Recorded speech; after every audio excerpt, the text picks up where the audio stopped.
Okay, thank you very much. Today is Wednesday, the 29th of July. Welcome to the Cabinet meeting of BCP Council. Just before we start, I just want to make sure that we go through our housekeeping. Just to give apologies if you hear loud thudding. My neighbours are building an extension and they seem to have chosen today for the foundation, so my house keeps shaking. So apologies in advance to members of the public, staff and members if they do hear anything strange going on. So if I take you through housekeeping first of all, please note this meeting of the Cabinet is being recorded by Council for live broadcast and will be published on the Council website for a minimum of 6 months. In order to ensure the meeting is managed effectively, please could everyone present follow these ground rules for speaking. Only speak when invited to by myself, the Chairman. State your name before you speak if you've not been introduced by name. Some people may need to dial into the meeting and will therefore not have the benefit of the visual. Please mute your microphone when you're not talking. And if you would like to speak, please type RTS, request to speak, in the instant message conversation panel on the left-hand side of your screen and click the arrow buttons to send. Please note the panel is visible to all parties. If you're able to, it may be helpful to indicate the particular issue you wish to speak on in order to maintain the flow of the meeting. If there are any recommendations that require a formal vote, they'll be carried out by me as Chairman, asking for a response of for or against from each councillor on the Cabinet. If we are all in agreement, then there won't be a need for a vote. Finally, please ensure background noise, apart from my thumping, is kept to a minimum and mobile phones and other devices are switched off or turned to silent for the duration of the meeting.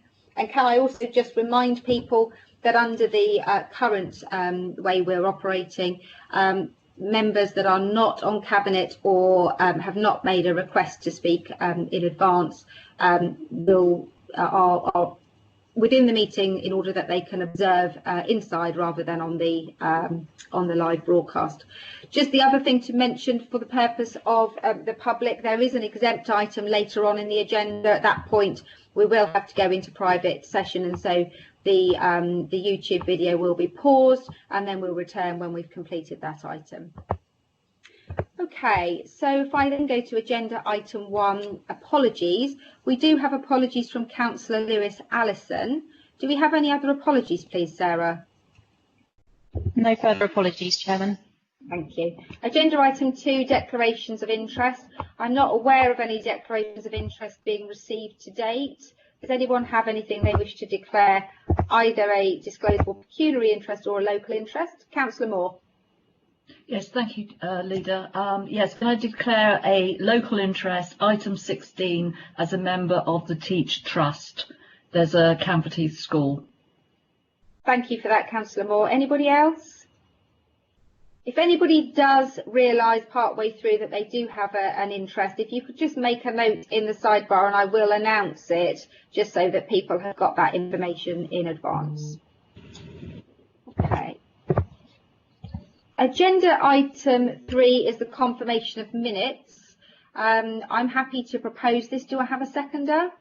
Yes, Councillor Howell. Thank you, Councillor Howell. Are there anything on the minutes that we need to address? If not, can I confirm that everybody is happy to take those as read? I have nobody showing or indicating, so I'll assume those as accepted. Which brings us on to agenda item 4, which is public issues.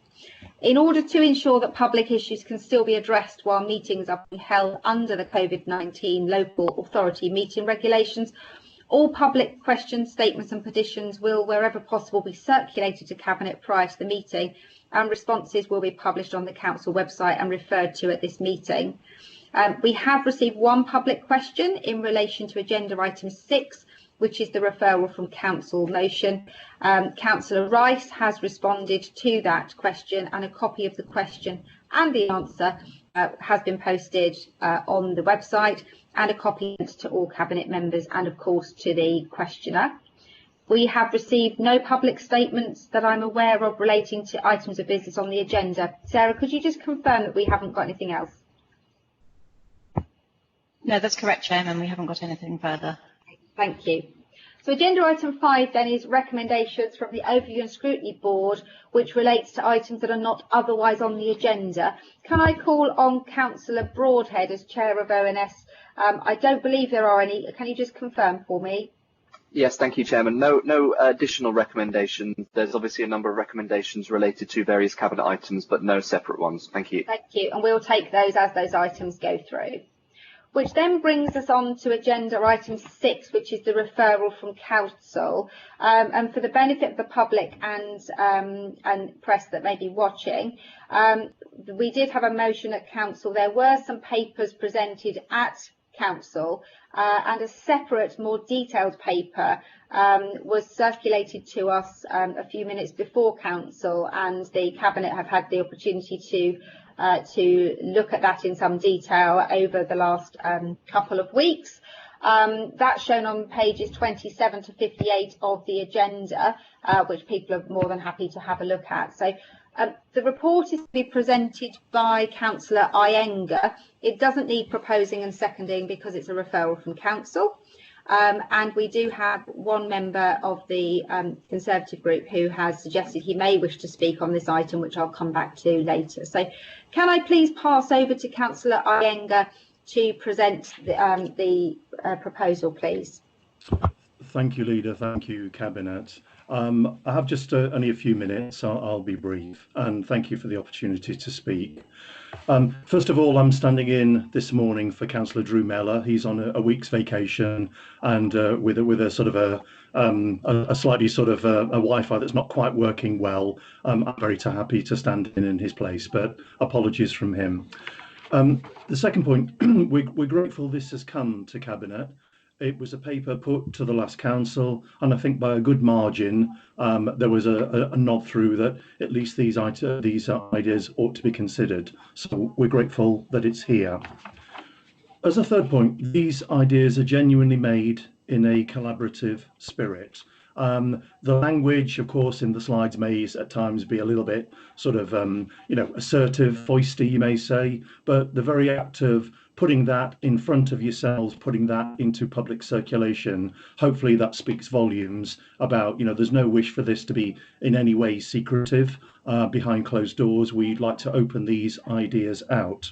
As a fourth point, there's no claim to sort of, any unique insight in these ideas. There's actually, you may smile, but there's actually sort of a humility around this as well.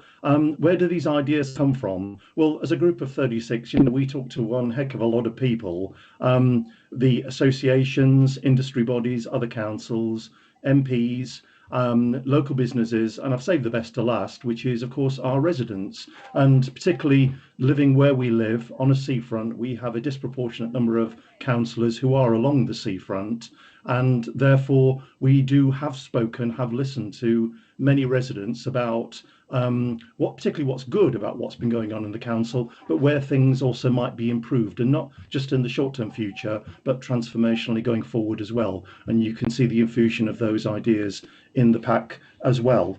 The detail, let me just touch on that. People will look at this as they did at council and say, okay, we can't see particularly detail here. Couple of comments on that, and hopefully they're comments really that to Cabinet I wouldn't really need to make anyway, which is, the first thing is, as councillors, we hear about priorities. I hope everyone would agree we're not council officers, we are councillors, and what we're here to do is probably set a direction and give some purpose, show some leadership, which I know is happening, and that's what this that's where this document is pitched, to show leadership of priorities. We have from officers a commitment to take this pack forward, and just very finally that leads me to my last point, which is that I don't have any particular request of Cabinet this morning, but only just to make the statement that we are going to keep this pack alive. I am personally vested in it, so is Councillor Mellor, so is the whole Shadow Cabinet, and in fact so is all of our group. And we have, through the Shadow leaders, cohorts of people, forgive me, within our group, looking to drive forward and evolve the thinking on each of the pages in that pack, so that literally the detail does emerge and it's something which is relevant, which again is collaborative, and which is something for the best of BCP.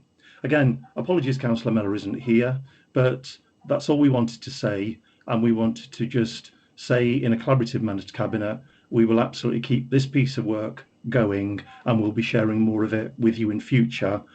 Delighted to hear how you'd like to accompany us on that journey. Thank you, Leader. Thank you, Cabinet. Thank you, Councillor Iyengar. We have taken a lot of time to go through the ideas in this paper, and I am going to call on each of the Cabinet members to address a number of issues on this. I'm not going to call on Councillor Broadhead at this point because this didn't actually go through the Overview and Scrutiny Board, and therefore there isn't actually a comments even in his position as Chair of Overview and Scrutiny. That there was the opportunity to do that, but they quite understandably decided that this was a paper for Cabinet, and therefore it's Cabinet that should be speaking on it. And I'm assuming that Councillor Broadhead and his Conservative colleagues have had input in the paper which has come before us anyway. I'm going to start with Councillor Brown. So, Councillor Brown, can you start by addressing some of the financial issues that are raised in the paper, please? Yes, thank you, Leader. Yeah, and I'd just like to thank Councillor Iyengar and Councillor Mellor for their doing the work and this alternative budget response. Well, I know, reading through it, it's partly budget response, it's partly alternative strategy approach. And I welcome their input, whether their input be in February at our budget meeting when they have a chance to put forward an alternative budget, or ongoing through the year at Overview and Scrutiny Board meetings when they'll have a chance to review our sort of budget monitoring reports. I wasn't too keen at the start of this paper about the alarming language that was used about, facing meltdown, we're reeling, we're at breaking point, etc. We need a measured and calm and informed response to the financial impact of the coronavirus pandemic. I've looked at the figures in the report, and just briefly on the figures, obviously there's been some sort of calculations, but I can't see the calculations behind them, so I'm not convinced necessarily about although there are figures there, I'm not convinced about the detail behind it and the robustness of those, and actually whether those calculations would stand up to any sort of detailed scrutiny and be reliable enough to form our sort of budget. There is a mix of one-off capital funds mixed in with revenue funding within the tables, and I don't like that approach where some of it's annual and some of it's one-off funding. And the first table actually I'd struggled with and doesn't seem to add up to me, so I don't know whether that can be checked or clarified, but certainly the first table in the report, the numbers just don't add up, the totals don't represent what's above them, and they don't seem to make sense to me. But fundamentally, actually, one of the key issues was that the report and the financials assume that our forecast potential gap, and it talks about this forecast gap of roughly 30 million, 30.3 million, and it uses that figure throughout. Now fundamentally, that is a forecast gap which is not fixed, it is variable. That will change as circumstances change through the year, as the pandemic progresses, or whether we have a second wave, as we get different government funding, etc., etc. And the administration's approach fundamentally is that is our forecast, but we know it could go up, it could go down, there could be different things coming in to change it. So we have put forward a flexible financial response to be able to manage that ongoing through the year. And I think that's fundamentally the difference with what's been put forward here, is sort of baking in numbers and using that financial gap figure as a fixed figure, and it's going to change. And there doesn't seem to be enough flexibility within the figures that are put forward to manage changes and as the year goes on and as the pandemic progresses. And related to that, it talks about investment in communities, and what the numbers and the figures that want to invest in our communities, and that's taken from one-off cash. Now that's not sustainable. If you use the one-off cash that you're talking about, rather than going to transformation, investing in support for our communities, well, what happens next year? That one-off cash has been spent. We haven't got the money again. So our approach, the administration's approach, when we set our investment priorities, and it talks a lot about our investment priorities in the report, it talks a lot about our investment priorities having been cancelled. We have not cancelled our investment priorities in climate change, our investment priorities in street cleansing and in regeneration. We have paused about 3/4 of this year's investment priorities, 1.1 million out of 1.4 million, paused while we assess the potential financial impact of COVID-19. And we stated quite clearly in June that actually should additional funds come forward or should the financials change, those will be a priority to reinstate and get going again this year. So we have not cancelled them. But also the report seems to think that that's one-off investment priority funding. That's in our revenue budget. So the 1.4 million we set aside this year for those investment priorities is also in for next year and the year after and the year after. Whereas the paper that's been presented to us is talking about those as if it's a one-off fund and doesn't talk about them ongoing. So we haven't cancelled our investment priorities. They are still in our budget for future years and they are still partly there for this year and potentially greater for this year. So fundamentally, that's where I have sort of issues with the approach taken. And so I don't accept the sort of alternative approach that's being put forward. I think our approach as the Unity Alliance, our sort of prudent strategic financial management approach to assess this ongoing through the year and manage the impact is the right way forward, because there are still a lot of unknowns, and I wouldn't be keen to follow the proposals in this paper to start investing in lots of different areas when actually we could then get later in the year and we've run out of money. So I'm not convinced that we should change approach in line with what this paper says, and I'm not persuaded that we need to change. But the conversation will obviously be going on through the year over the scrutiny board meetings, and I'm happy to sort of take on board your sort of input and comments through the year. Thank you, Councillor Brown. Councillor Moore. Yes, thank you, Leader. Well, what I've done is I've gone through all the concerns relating to children and young people raised in the paper, and I've addressed them. So if I can start, the concerns have rightly been raised about mental health of young people during the pandemic, and suggestions were made for a CAMS review and rollout of early interventions. Regarding CAMS, last year the NHS carried out a review of mental health services, including CAMS. This has been presented to the Council's Health and Wellbeing Board, and we receive regular updates about progress. Mental health at the moment is indeed a serious concern, and improvement to services is a priority for the Health and Wellbeing Board and also for our MYPs, the Corporate Parenting Board and Southwest Councils. Much work is taking place to try to help. Stormbreak was specifically mentioned in the paper, and it was suggested a programme should go into all schools. Well, Stormbreak is a local charity, Poole based, who currently work with 6 schools in BCP, and it is an excellent charity. However, the majority of BCP schools are academies, so we can only work with them rather than tell them what to do. But details of Stormbreak are available to all schools, and information is held by the Family Information Service and on their website. BCP's Educational Psychology Service is working with schools to promote well-being, provide mental health support, especially in transition and returning to school. Again, it's all work in hand.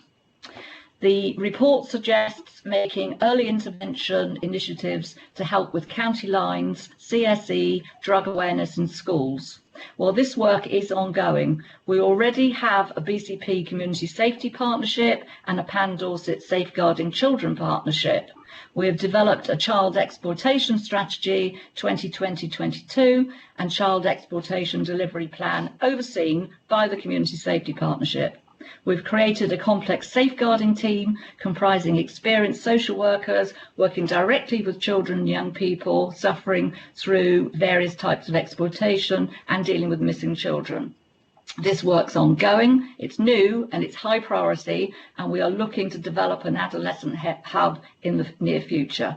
We've started to see some increases in contacts and referrals to front door services, and anticipate, along with other local authorities, there might well be a further increase in referrals when schools reopen in September. But we're currently profiling anticipated demand across children's services to prepare for this increase. Again, this is work in progress. The report mentions drug education, and I can confirm that all schools should provide drug education delivered by teachers through PSHE. All schools should have a range of responses and procedures for managing drug incidents. There is a Safe Schools and Communities team who visit schools, but they're currently reviewing their education and training offer. Concerns were raised about support for all pupils to catch up. on lost education, especially disadvantaged children. There is no national standard for how the curriculum and pupil welfare may recover from the partial closure of schools, but the emphasis is actually on best endeavours. But the School Improvement Service has worked with schools to help them develop a good curriculum during lockdown. And substantial resources were established which can be used by parent and pupil to help catch up.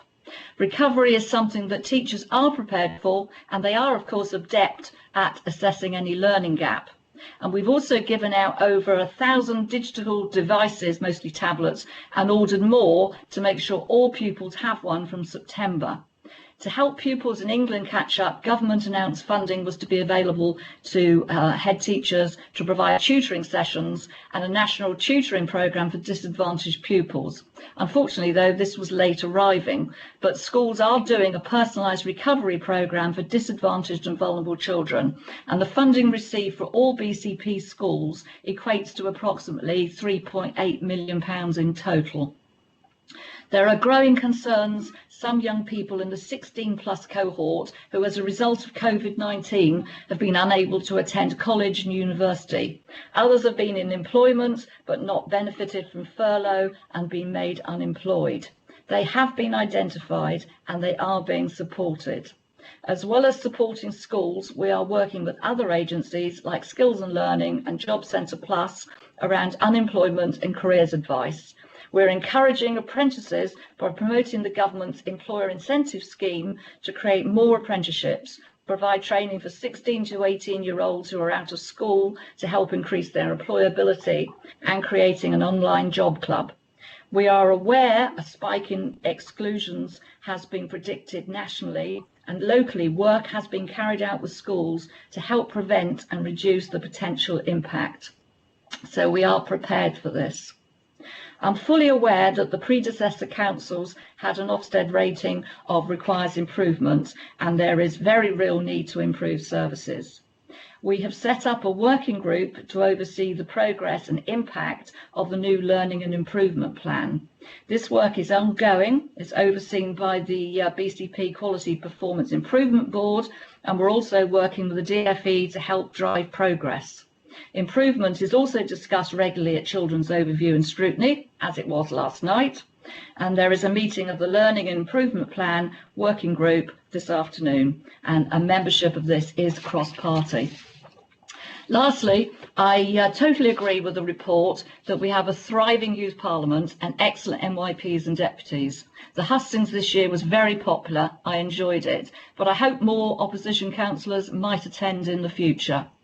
But a suggestion has been made to give the MYPs their own budget, and I honestly thought this was an excellent idea, and I asked the young people and they agreed. So I'm afraid I've promptly pinched the idea. Thank you for suggesting it though, and I raised it last night at Children's ONS, and Councillor Mike White supported me, and it was formally proposed and seconded, and I think we can all welcome further details on this. I'm sorry this is a lengthy report, but it is actually only an outline of the huge amounts of work currently taking place across children's services to help improve the lives of our children and young people. Thank you. Thank you, Councillor Moore. I'm going to go through the Cabinet members, and then if Councillor White wants to come back, we can do that a little bit later. Councillor Dedman, can I come to you? Just before you do, I just want to add that mental health is the annual theme for the Health and Wellbeing Board, so it is being taken up by the whole system as well. And also to mention on the Cabinet forward plan, we also have a suicide prevention strategy which is coming to us in the autumn. It would be interesting to know whether the ONS board are considering getting involved with that at an early stage. Councillor Dedman. Yes, thank you very much, Leader. And clearly, I've read the whole paper, obviously, but I'm only going to comment on the parts relevant to my own portfolio, which is adult social care and health. And can I say that from our department in this absolutely deadly pandemic, we've been putting up an excellent performance, and I hope that can be acknowledged by the whole council. There's a statement on page 12 in priorities. I rebut this really strongly. It's about material cuts. There have been budget savings, but we have not cut services. Throughout all my days in the care sector, and really up till now, obviously, I've always been resolute that service is what we do. And as councillors, we're here to serve our residents, and we've not cut the important services that we give our vulnerable residents. And I've made that clear on many, many occasions to the writers of this paper. And as the portfolio holder responsible, I really rather resent these continued misleading statements. And again, page 16, I've got it in front of me. Did everybody get to this page? The writers say we need a review of residential home provision as to the market in future. Well, of course, we're doing this already, and not only in terms of what we or the commercial market need, but what our residents need. So again, this is being done, and I've said this again on many occasions to the writers. And I think also on that page, a recommendation to use our volunteers in the community to help in our caring work. Well, we really value our wonderful volunteers, as we all know in this council, and we already do use them, possibly not to their capacity. I know there are many more volunteers that would like to do more for us. We're very, very glad of them. We'll be expanding this in future. The writers must know that this is already going on. And also on this page, I think I'll finish with this bit, that the writers are suggesting we strive for BCP to be the happiest council in the country. That is actually a wonderful idea, and again, sorry to be repeating all this, but we're already doing it. BCP support the World Happiness Project. It was brought to us by Jerry Clark. It's a worldwide initiative to improve mental health and happiness. It's transformed lives all over the world. It's transforming lives in Bournemouth, Christchurch and Poole. And in fact, there's another get-together in the online happiness cafe this Monday. If the writers would like me to send them a link, I'm happy to do so. So, Leader, as you can see, I haven't really got much constructive to say about this paper. I've only got to say, really, we are doing a lot of the things that they recommend, and some of the things that they do recommend, which would imply cuts to staffing. No, sorry, we don't do that, and we can't do it. So really, Leader, I think that that's all I need to say on this paper. Thank you for the chance to put some of those points. Thank you, Councillor Dedman. Councillor Phipps, can I bring you in at this point, please? Yes, hello. Thank you, Chairman. Okay, I should be quite brief, hopefully, but generally what struck me about this paper was the continued word of the use of the word crisis. Seems to be absolutely peppered throughout it, and it gave reading it quite a negative feel in my view. And whilst COVID might be termed as a national crisis, I actually don't see BCP being in any sort of crisis at all. And the measures that we've put in place and the ongoing management of the council and its administration, as far as I'm concerned, are actually working very well. I'd just like to pick up really just on 3 points in the paper. Firstly, under economy and tourism, it's mentioned that investment in Christchurch Harbour is suggested. Well, I'm quite intrigued to know what might be planned there, because from experience as a Christchurch councillor, and many of you will already know some of the things that are going on at the moment in Christchurch, that Christchurch residents are extremely sensitive about any changes to the harbour area. Councillor Iyengar did mention talking to residents, and I just wonder what sort of consultation has gone on here and what might be planned. I would be quite intrigued to know what all that's about. Secondly, an item of interest was under community, where a community fund is suggested. But I'd like to point out that we already have in existence neighbourhood SIL. I'd also like to point out that currently in the Bournemouth wards area, there's £436,000 of unspent neighbourhood SIL. In Poole, around another 100,000. And councillors have been advised that they can bid for this money for community projects, and it's still at the moment unspent. So that's over £500,000 sitting there that is available. I'm just questioning whether we actually need another fund. And also we do have the BH Lottery, which allows communities to bid. Finally, I was very surprised to see under the heading Mobility that a feasibility study will be commissioned for Christchurch Bypass. Well, when I was environmental portfolio holder at Christchurch Council, I and others actually arranged for an options assessment report for a relief road to be done by Dorset County Council, who were then, for Christchurch, the Highway Authority. I don't know if you can see this, but here it is. It was carried out by a professional company, Parsons Brinkhoff, and it looked at 7 options. The main 3 were routes to actually bypass Christchurch, which had previously been looked at a long time ago in 1993, and they were termed as the purple, red and blue routes. Each were given a benefit cost ratio, which is the way things are done. It's a long document and all the results are there. It was a really good piece of a professional piece of work. It's already been done, and I'm quite astonished actually that the opposition didn't know that. I think the point there is that actually it's already been pointed out by other speakers. A lot of things that are in the paper have already been done or are being done. So I'd like to finish on that note, and thank you, Chairman.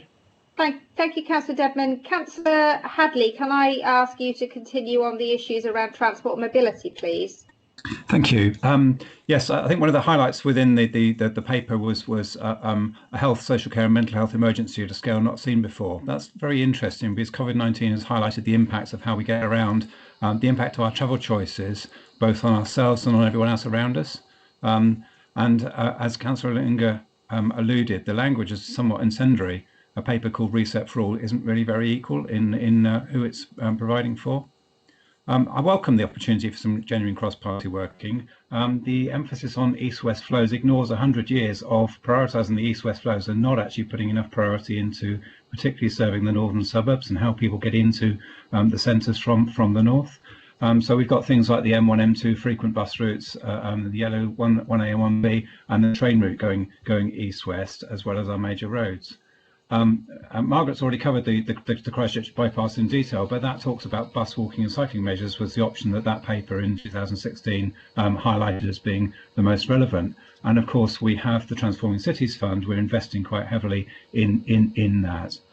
We also have modelling being reviewed. We have the South East Dorset Multimodal Mobility Study, which is a frequent a reset of how we get about and looking at the best ways of doing that. And on the Emergency Active Travel Fund, I wrote to every councillor in the authority to ask for ideas and to engage cross-party and with every councillor. And at the moment, the opposition are doing everything they can to undermine that government priority, which is a real shame because it's an opportunity to encourage people to be active in their travel for their own health and for the health of everybody else. The government announced yesterday a new cycling and walking strategy and a review of the highway code to improve the safety for pedestrians, cyclists and horse riders, and it's very much in that vein of active travel. The final point on mobility was about transport policy being guided by benefits for residents and the economy rather than political doctrine. And Mohan talked of humility there. We have the local transport plan which has been through 3 iterations from 2001 up to 2026, and is evidence-based. It's not based on political doctrine at all. Thank you. Thank you, Councillor Hadley. Councillor Iyengar has referenced a correction of words that he used the word feisty, not incendiary. So just to draw that to people's attentions if that was of concern. Councillor Rice, can you just pick up where we left off there on the environmental comments and claims within the paper, please? Yep, thank you. So I was just going to refer initially to the community municipal bonds, which is an interesting idea, and I appreciate that this has been put forward. We do have some active projects in this area within the Future Parks Accelerator work looking at alternative funding for our green spaces, which has some crossover with this suggestion. But in principle, the suggestion is appreciated, and I look forward to understanding this further. We are also already looking at a business case for a local renewable energy project that could have community shares as part of the package, thereby type of the municipal bond, albeit with a different name. So I am pleased that the report endorses and wishes to help progress the principle of enabling residents to invest in the local green economy. The paper also references the loss of £240,000 budget for climate change that was previously set out in as a corporate priority. To clarify this, I too am concerned by the government's lack of investment in councils, which means that we are having to make cuts to a variety of our funds. However, the fact that since this council declared a climate emergency last year, the leadership that we have provided has enabled change being embedded right into the heart of decision making, which is having an impact on the total annual turnover of the whole council budget through, for example, the pioneering decision impact assessment tool and through changes within the procurement policy, both of which will have long-lasting and systemic change that is required when we're taking the evidence of climate change seriously. In further breakdown of the £240,000, the action plan consultation is still going ahead, just with less resourcing at the moment, and this is flexible depending on the ever-changing budget. The Citizens' Assembly cannot be held this year anyway due to social distancing, and it is in the budget already for next year, and the annual progress report is still being actioned by internal resource rearrangements, which includes an additional full-time member of staff working within the team. But an overriding factor for me is that there are a variety of ways of showing leadership. Early on, we decided not to build the A338 flyover, which is one of the strongest environmentally beneficial decisions that we have brought about, protecting the green belt and preventing congestion from getting worse. And this simple but hard decision stops environmental damage in its tracks, but also releases public funds to be spent on climate-friendly business developments. Some members and residents may not be aware, but the Dorset LEP has now also stated that it supports the Dorset Council and BCP Council's climate emergency declarations and will no longer support simple road building schemes. It therefore strikes me a little out of touch and a bit unrealistic that the paper is so heavily focused on road building when previous funders are now moving away from this type of action.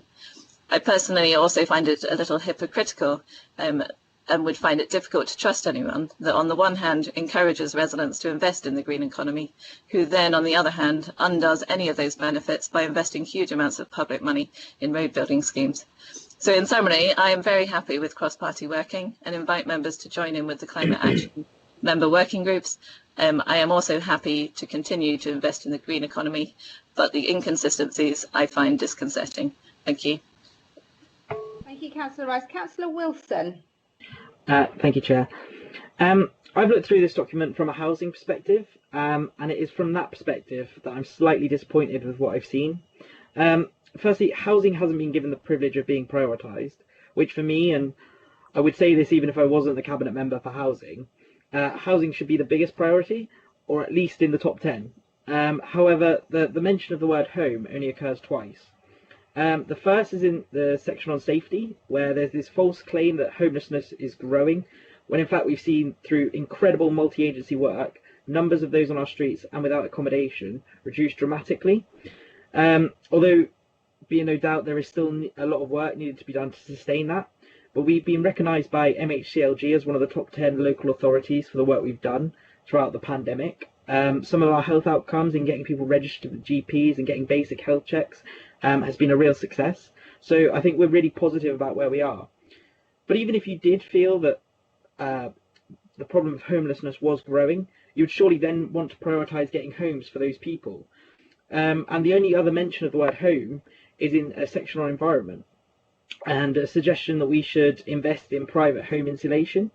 And it's not clear as to what that level of investment would be, as nothing's been specified. It could be 60,000 or 60 million, but regardless of that, the government have announced a few weeks ago that they were investing 2 billion in the form of green homes grant funding for private homeowners.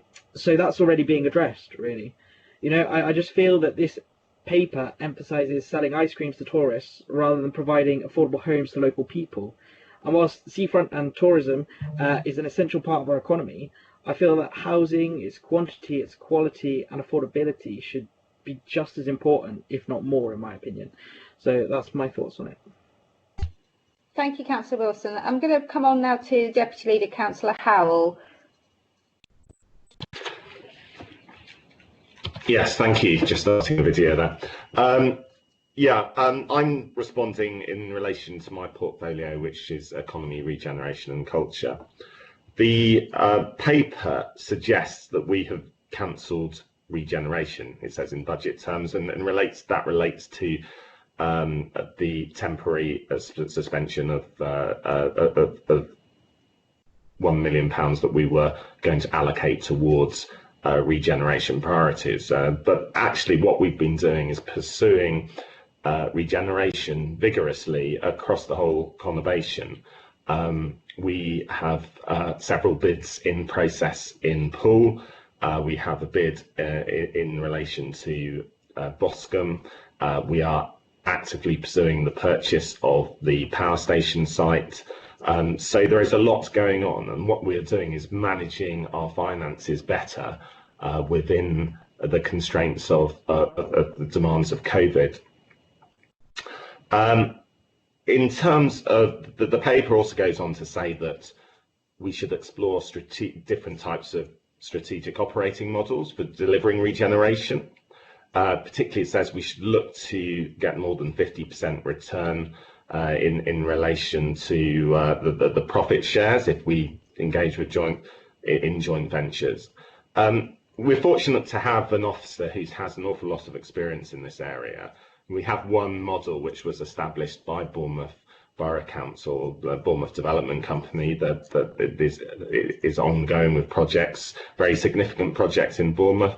When it comes to other areas, for example, the power station sites, we will be exploring all appropriate models. But it's important to bear in mind that if you want more profit out of a project, you have to take on more risk. And there are dangers in terms of taking on too much risk. By engaging with the private sector, we can share that risk. We certainly will look to increase the numbers of people within our regeneration team. It's certainly, given our ambitions for increasing full regeneration in a coherent sense across the whole conurbation, we do need more internal support. But it's also very important to recognise that in many cases what the skills we require are quite specialist, and we'll still need to look outside for those skills as well. In terms of the economy, the report advises us to work with partners across the high street and in business sectors. We are actually doing this through the R-Cube group that we have set up, which has working groups looking at business, hospitality and welfare, which has members of the opposition on some of those groups. And we're just moving to the phase of reimagining and launching a fourth working group, which I'll be inviting the leader of the opposition to nominate a member for that group.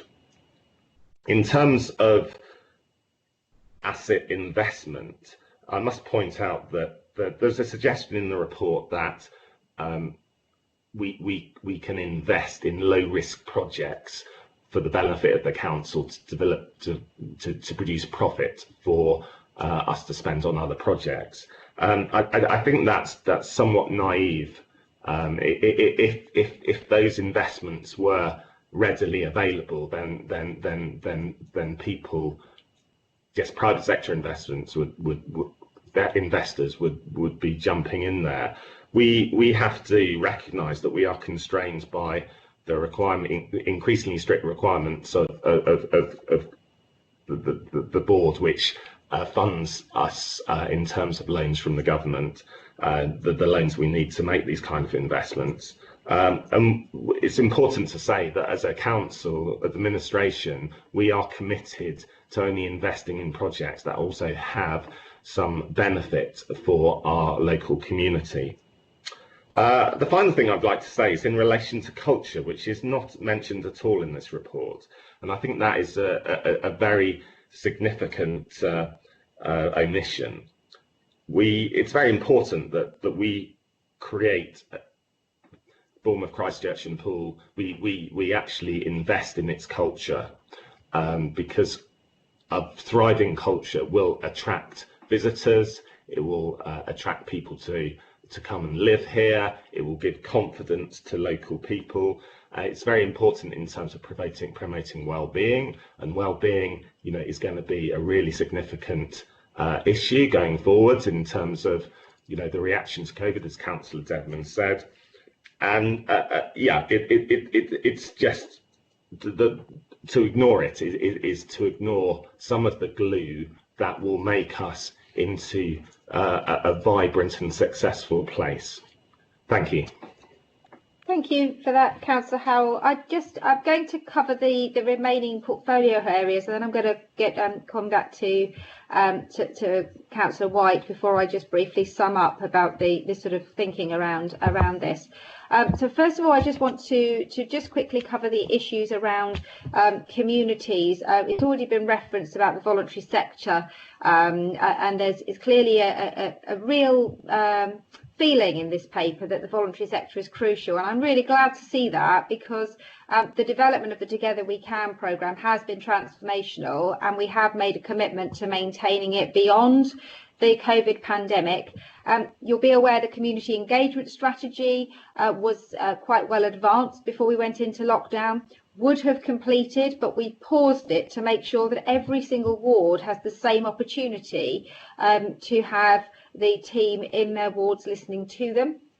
The initial reports we're getting from people who have responded say that they like the way that we're now engaging with people, they're comfortable with it, and they're excited about the opportunities that come to them.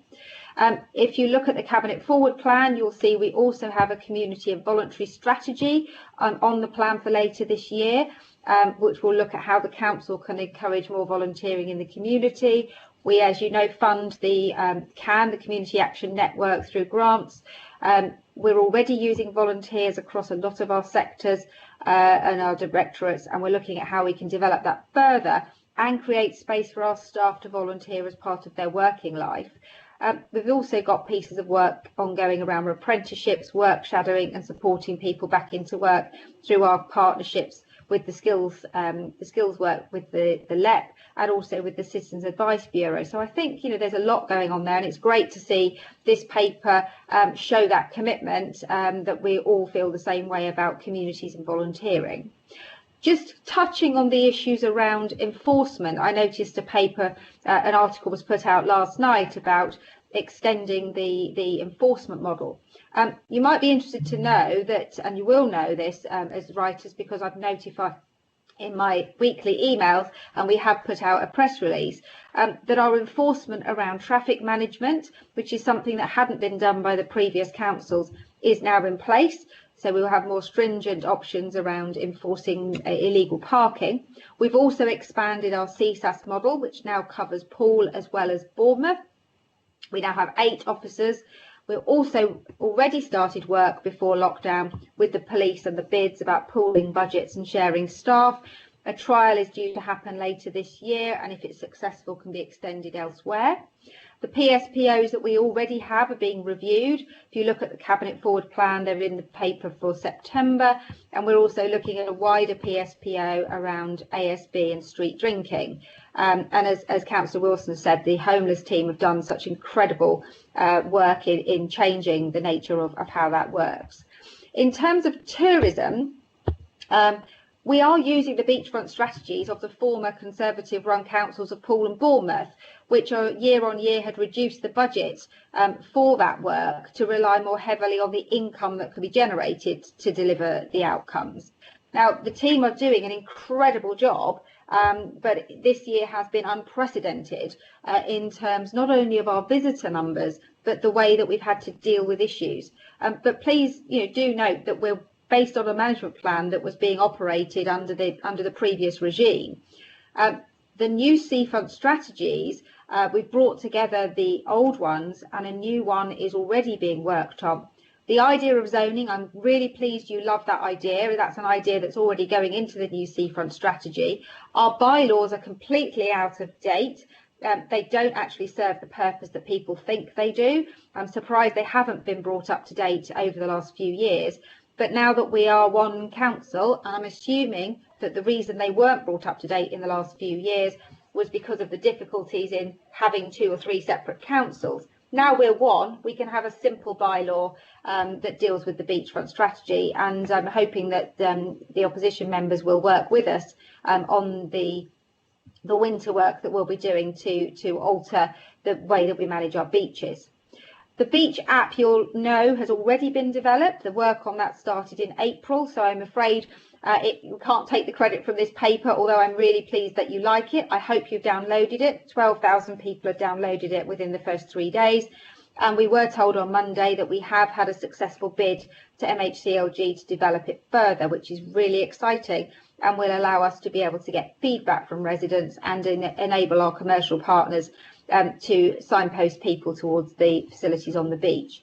I note that there was a comment at the beginning about how a lot of the Conservative members had seafront wards, which presumably suggests why they've gone into a lot of details about toilet opening times, refuse collection, litter picking, all things that we've changed. But it doesn't feel very strategic.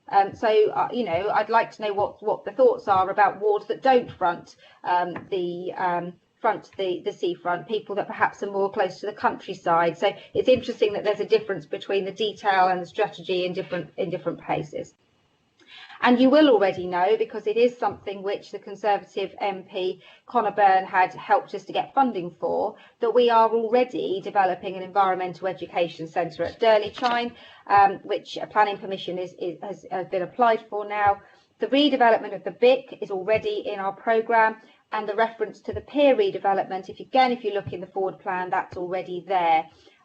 More work is being done with businesses about outside space, and we're restarting events with some really innovative ideas. The decline of the marathon, of course, is unfortunate, but the previous administration signed a contract which doesn't require them to continue with that. So future contracts, we need to be more mindful of retaining that flexibility.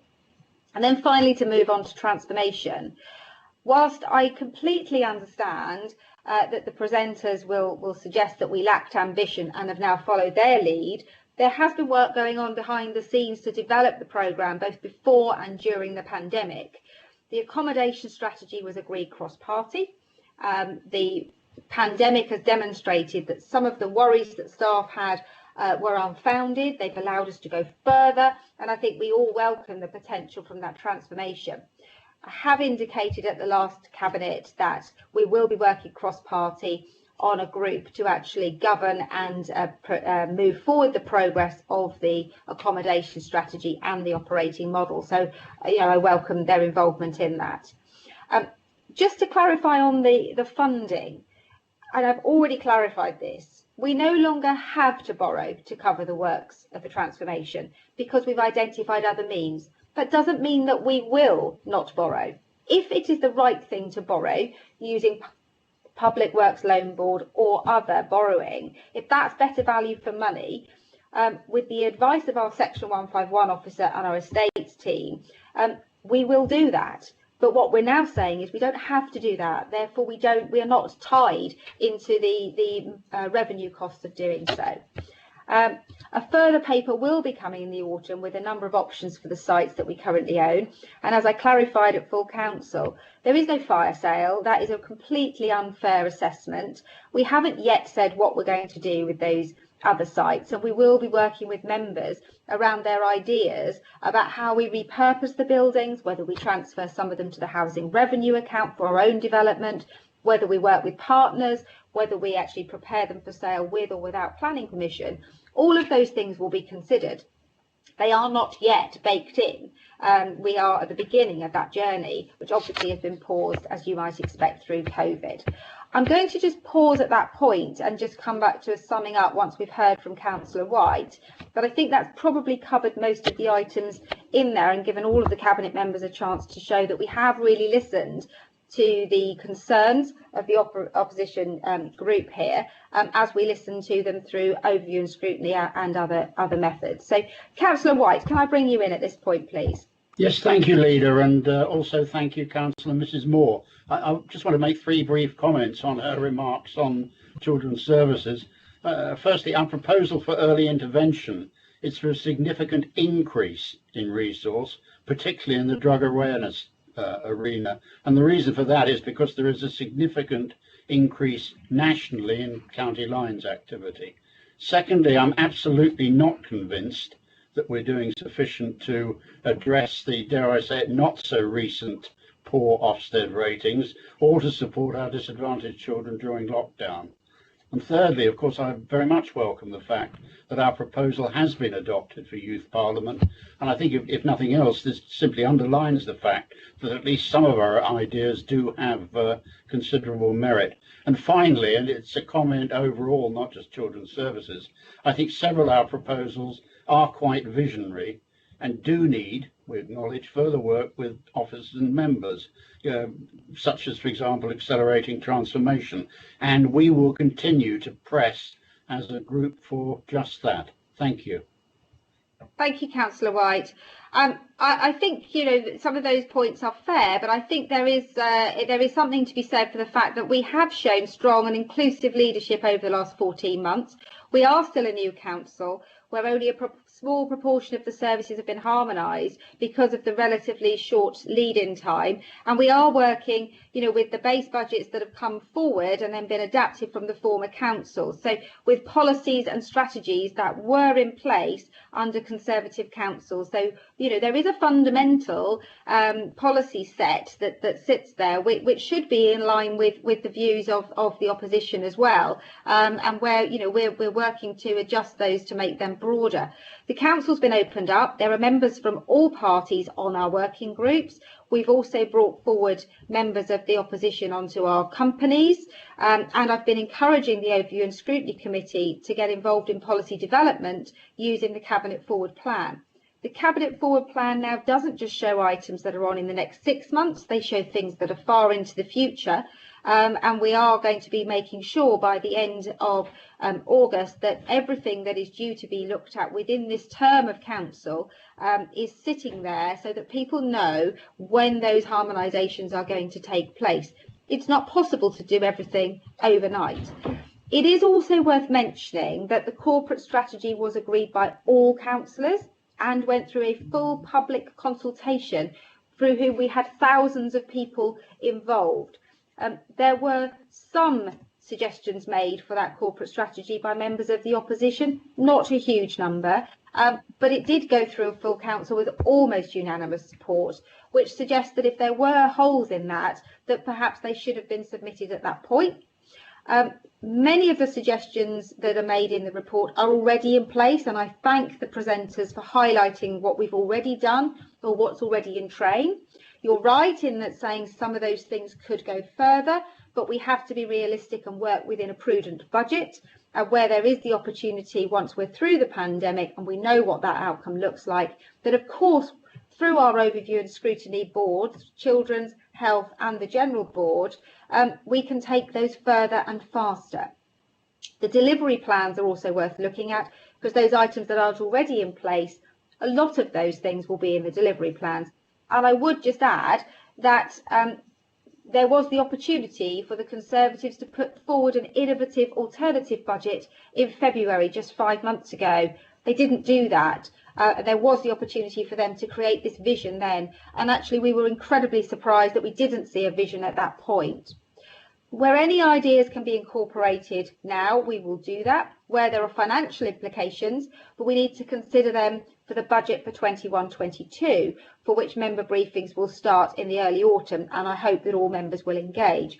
But at this point, it would be imprudent for us to change what's in for the current in-year when we don't know whether there will be a second spike, and we haven't had final clarity on how much of the income support that we've asked for will be forthcoming, and how much further support our businesses and communities are going to need. So I do welcome some of the ideas. I accept completely Some of them are innovative, exciting and interesting. Some of them we don't agree with, but you would expect that. You know, we look forward to a robust conversation over the next few months at overview and scrutiny, and either to see these items go into next year's budget, or if you're not satisfied with what goes into next year's budget, a full alternative budget for February. So that, I think that concludes the comments that we have as a cabinet. I'm happy to go back to Councillor Iyengar to just sum up before we take this on and use it as a working document over the next 6 months. Thank you, Leader. I'd just like to thank Leader and Cabinet members for the feedback. I've made a lot of notes until my hand fell off, so I'll get the recording at the end. Only one observation. I'll go back to the point. It is these ideas were presented in a collaborative spirit. I think, if I may, some cabinet members have actually responded in that spirit, but not everyone. I think there's been a noticeable sort of it's all happening, or what's not happening is not worth doing at all. I'm encouraged by what I've heard, and I appreciate the time cabinet members have put into this. We'll be taking this forward, and we'll be glad to share it with yourself, Leader, and with cabinet members going forward, and with a wider audience as well. So thank you. Thank you for that, Councillor Iyengar. I appreciate the time that you've put into creating that document. So that brings us on to agenda item 7. Which is the update on the BCP Council's response to the COVID-19 pandemic. I'm going to call on the Chief Exec to briefly present it. We have had this in some extensive details and nearly 2 hours at overview and scrutiny last week. I'm happy to propose it. Do I have a seconder? Yes, you do. Councillor Phipps, I'm happy to second. Thank you, Councillor Phipps. So I'm going to hand over to the Chief Exec, and then I will just make a couple of brief comments before I hand over to the Chair of Overview and Scrutiny, who has a recommendation. Thank you, Chief Exec. Okay, thanks, Leader. Very briefly, things are moving very quickly now. We're heading towards standing down many of the critical response services. So the Strategic Coordinating Group now going to meet 3 weekly across Dorset, Tactical Coordinating Group. Similarly, the Recovery Coordinating Group has been stood down effectively because recovery is now being led by each of the public sector organisations, whether it be Council or Health or the LEP or others. The report, as you know, refers to the 24th and 25th of June issues of overcrowding, antisocial behaviour, poor behaviour. That was now 5 weeks away. Actually, we've dealt with most of those issues, responded well, and I think we've got some really good cooperative working across the public sector. We're now moving towards what we've called our new normal inside the council, which is about using the principles of the transformation programme and accelerating consolidation onto the Bournemouth campus, so taking advantage of the changes that we've seen locally and nationally. Probably worth saying that otherwise cases remain low across the southwest as a whole, and particularly across Dorset. We are watching the number of cases daily. We've got our local outbreak management plan in place. That's ready to be used whenever we might need it. We're beginning to see some of the action cards coming out of government with that specific advice.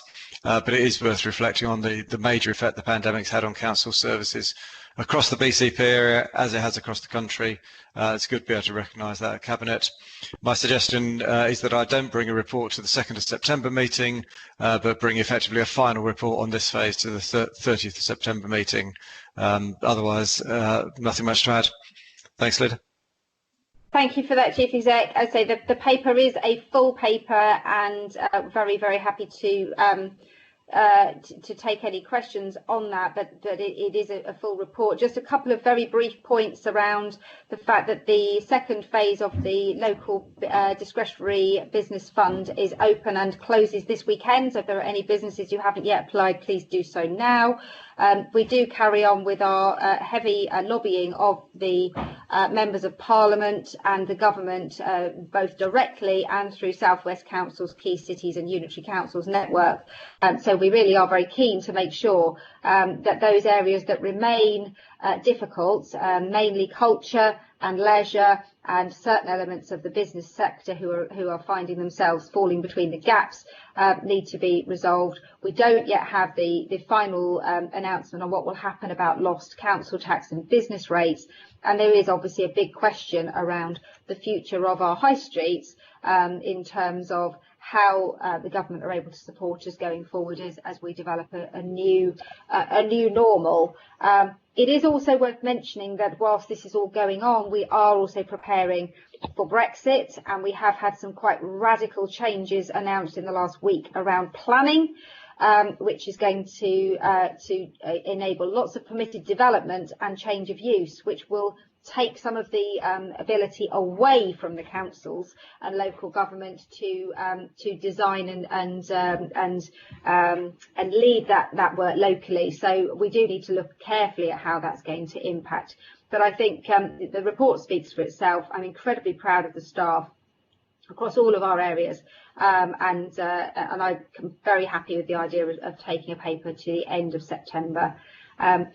Councillor Dedman, you wanted to correct a figure, and then Councillor Moore. Yes, thanks, Leader.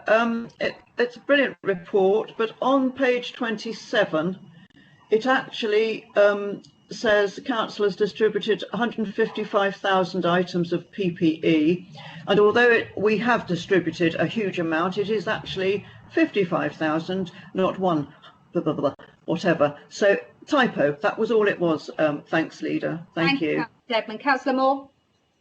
Yes, thank you, Leader. Yeah, if I could just have a very brief update from Children's Services. Ahead of the summer break, a BCP summer activities offer was published on the Family Information Directory, and arrangements were made to target and/or subsidise access for vulnerable groups. So that's ongoing.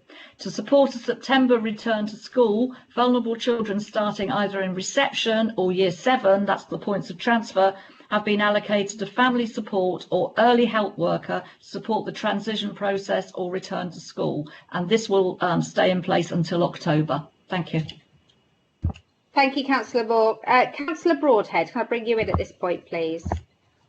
Yes, thank you very much, Chair. First of all, just to echo your comments about, a huge vote of thanks to all of the staff and all of the public agencies and volunteers that continue to perform so magnificently during this period. I think that, coupled with, many aspects collectively of our response, is probably why we continue to see such low figures of COVID across the area, and particularly with regard to Public Health Dorset doing a lot of work there as well. So.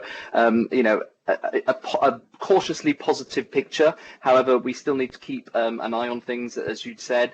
I'm pleased that the ONS board continue to keep looking at these things on a regular basis, and I do feel, and I hope you agree, that does take the burden off Cabinet a little bit as well. So we do continually look at this in a lot of detail, talk through all of the suggestions collectively together, which means that when we get to this point, a lot of that work has been done behind the scenes, and we will continue to do that going forward, particularly now as we look to the lessons that we can learn, and also looking into the future, and as the Chief Executive called, the new normal. Once again, we had a long discussion about some of these issues at the Overview and Scrutiny Board, and a number of the things that come through in the recommendation have already been referenced today, including by yourself. We did have a recommendation that came out of the board, and I'll read it out, which is that the Overview and Scrutiny Board recommend to Cabinet that it seeks to bring in-year rigorous, responsive and robust enforcement action into current operational practices, particularly in regard to parking and overnight camping on the beaches. The spirit of this recommendation was, again, looking back at some of the lessons, and particularly in those very early days, we did see, I think one councillor had counted 60 illegal campers on the beach, and enforcement wasn't happening because staff had been deployed elsewhere, and some ongoing issues with parking enforcement as well. Leader, I'll preempt your response. A lot of work is already going on to particularly the parking, and the spirit of that.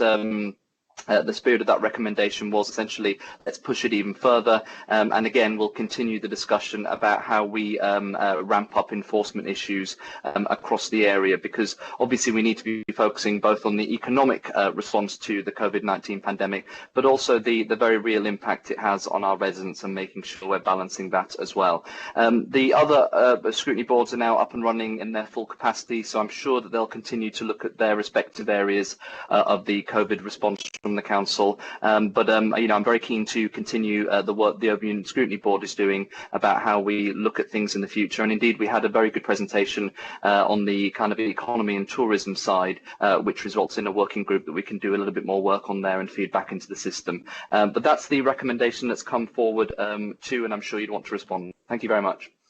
Thank you, Councillor Broadhead. I will respond, but I have just noticed that Councillor Howell has a request to speak. So can I bring Councillor Howell in first, and then I will respond to the recommendation.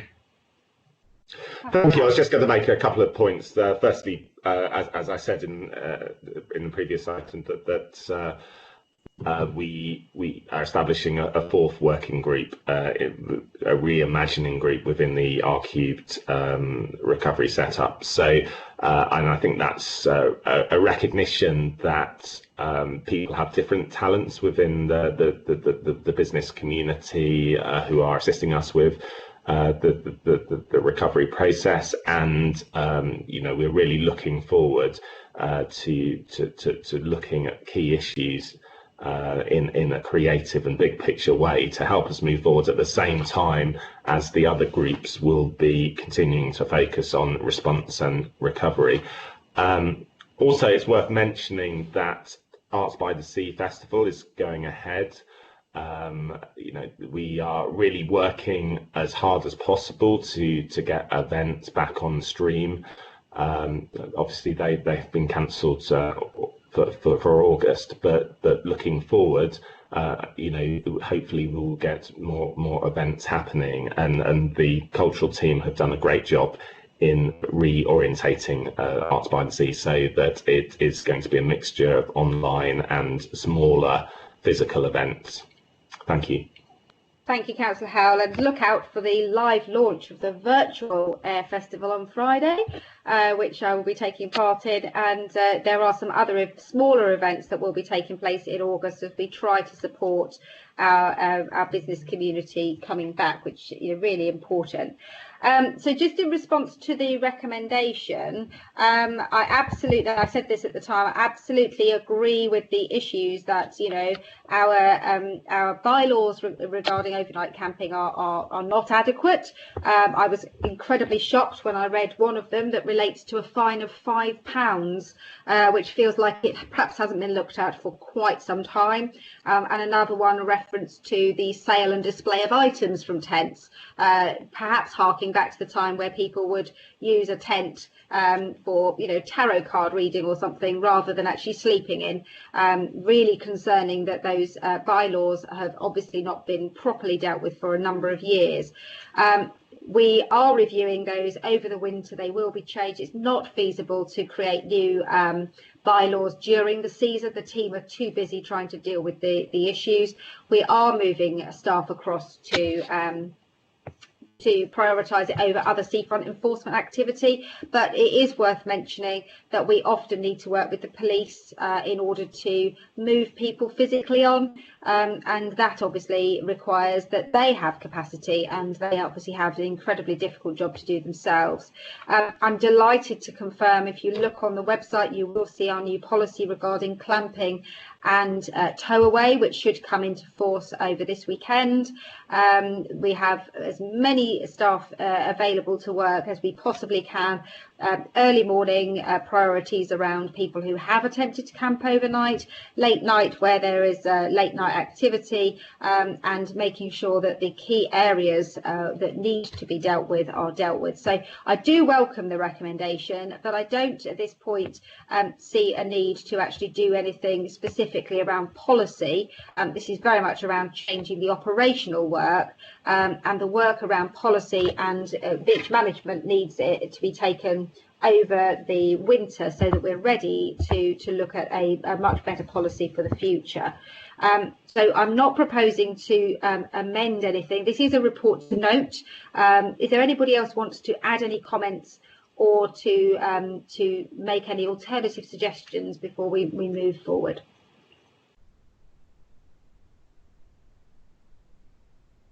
No, so in that case, I do thank the Overview and Scrutiny Board for their suggestions, and I'm sure that when it comes to the September Overview and Scrutiny Board, they'll be making comment on the final report, assuming that we're unable to step things down.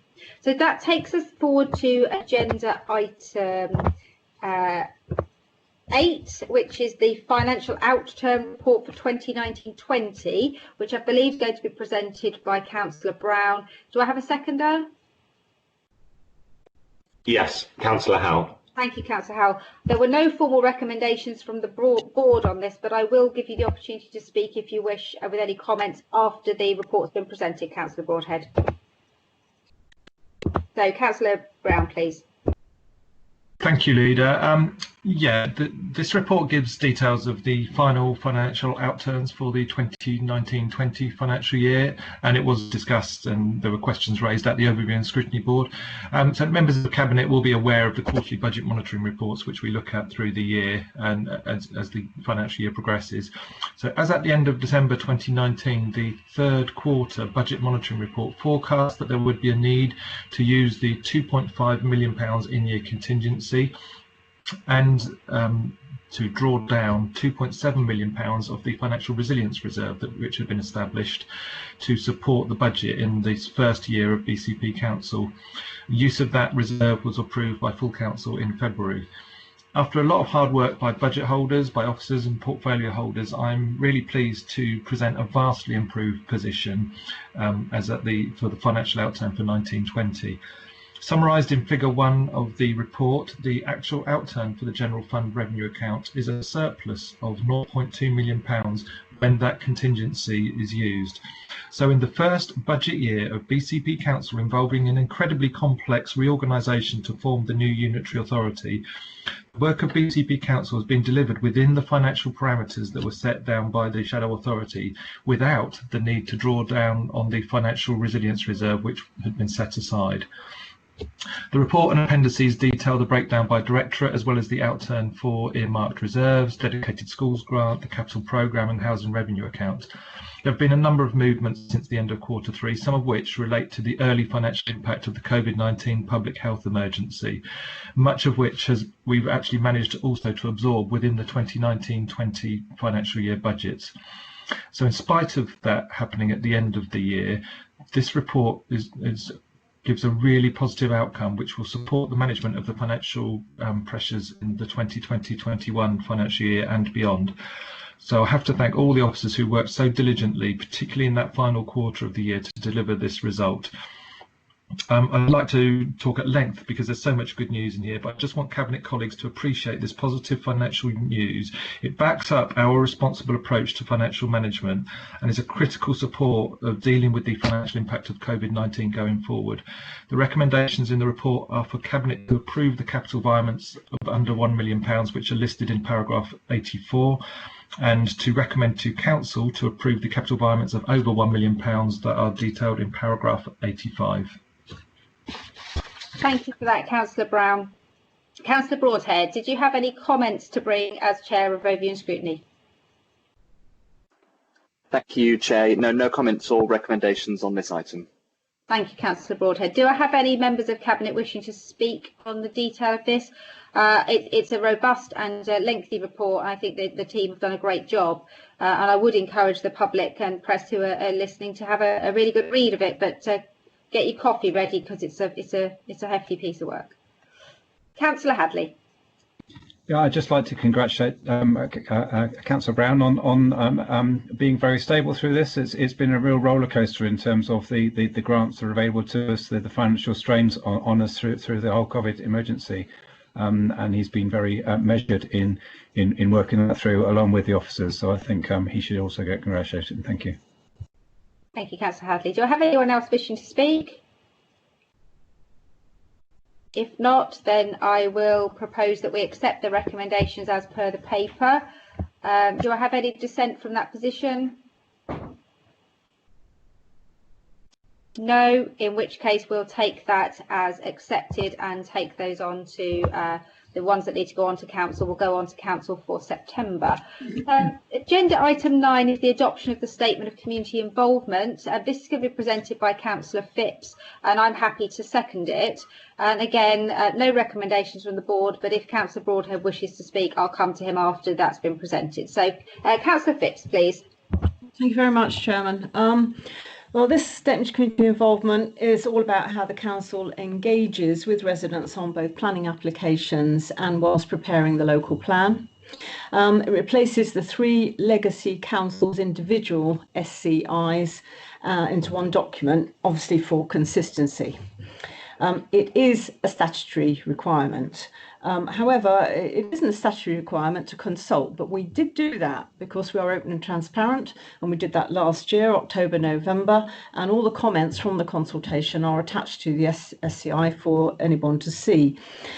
In particular, I would like to draw your attention that the SCI has been amended to reflect government guidance of May 2020, which encourages the introduction of certain engagement measures, obviously due to COVID. This gives much greater emphasis to using more digitally based techniques and optimising the technology that we have now. It also recognises that social distancing requires different ways of public engagement, and we're hoping the document has been future-proofed for that. So it is therefore proposed with this statement of community involvement to meet statutory requirements by notifying planning applications by site notices across the whole of BCP. And to cease to use letters, which currently happens in Christchurch and Poole. There'll also be a wider range of public engagement as well, though, beyond purely site notices, which includes some press adverts, where applicable, weekly lists published on the BCP website. Also, there will be viewing of the applications in public buildings when obviously all restrictions are lifted and all the public buildings are open. Direct communication of the applications is also sent to town and parish councils, neighbourhood forums, residents' organisations and any individuals that have requested that those lists be sent to them. And of course, all ward councillors get them on a weekly basis as well. Paragraph 19 sets out the financial savings to be made from this approach, which is also obviously very important at this current time of the financial situation caused by COVID. I just mention that we're going to, in the list at the back at Appendix 3, we're going to list neighbourhood forums separately rather than them just coming under resident and community groups, but that's just to pop them into the list.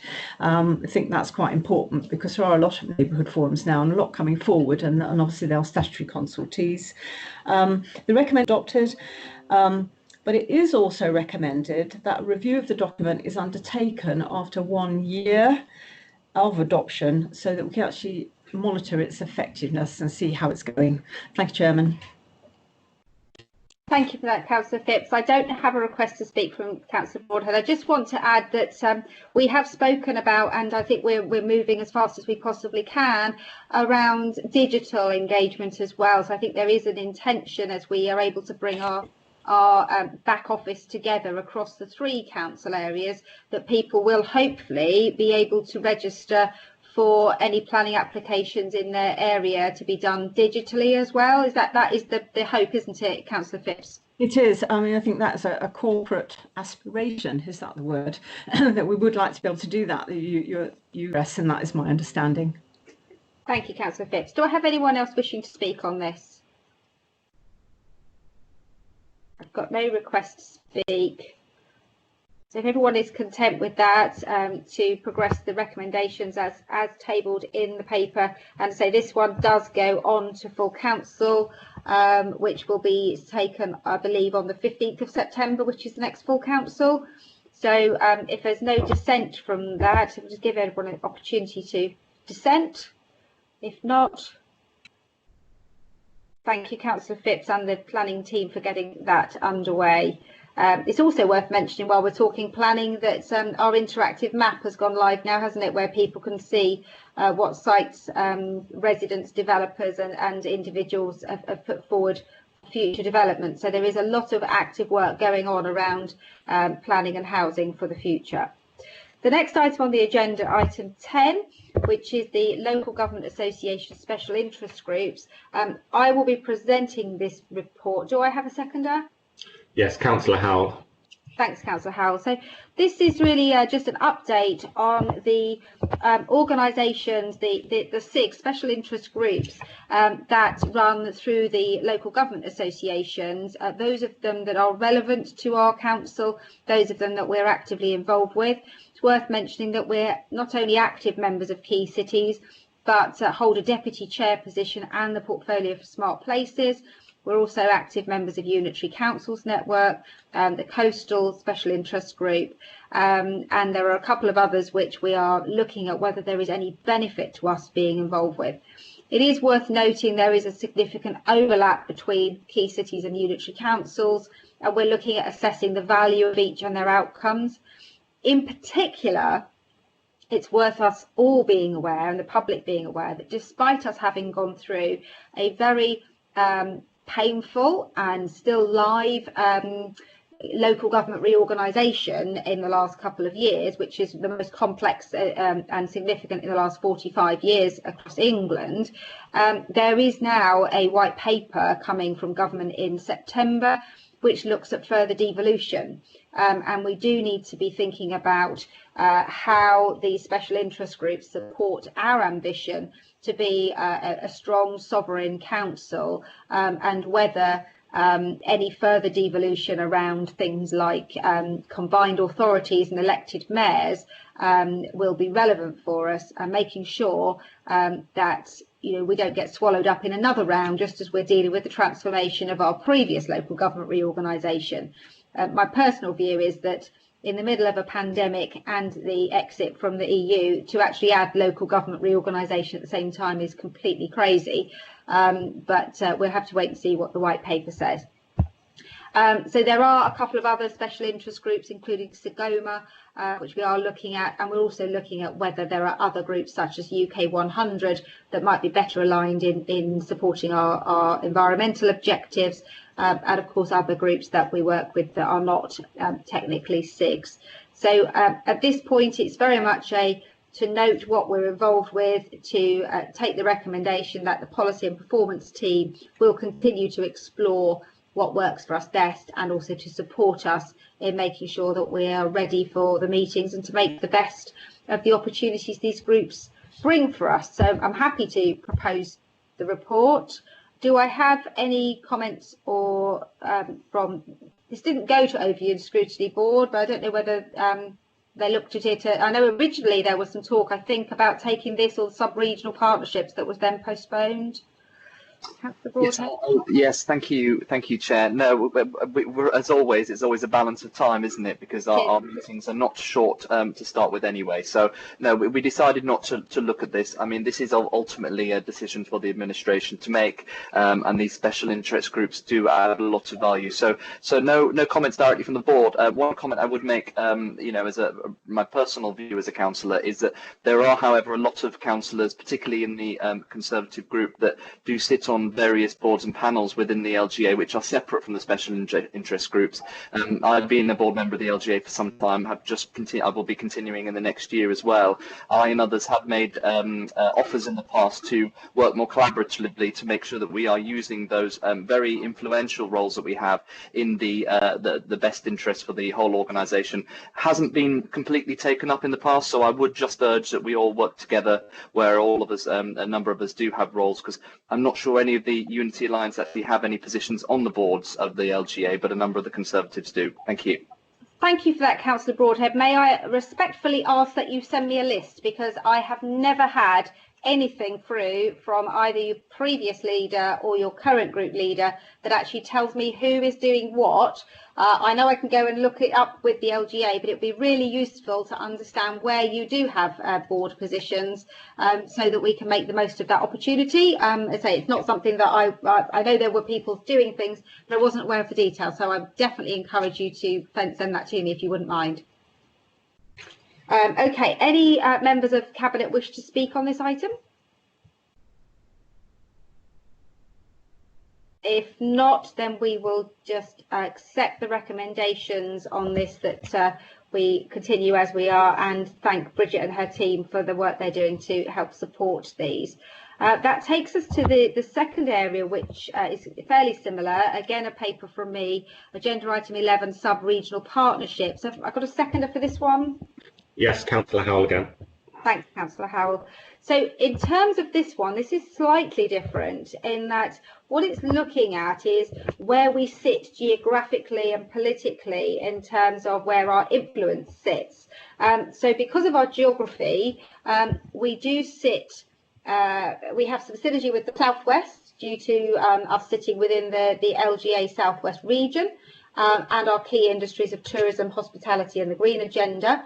Then if you look to our east, we have a strong alignment through our marine sector, our aeronautical sector, our advanced manufacturing and finance. And then if we look north, we share a gateway status with the area towards Bristol as the gateway to the southwest.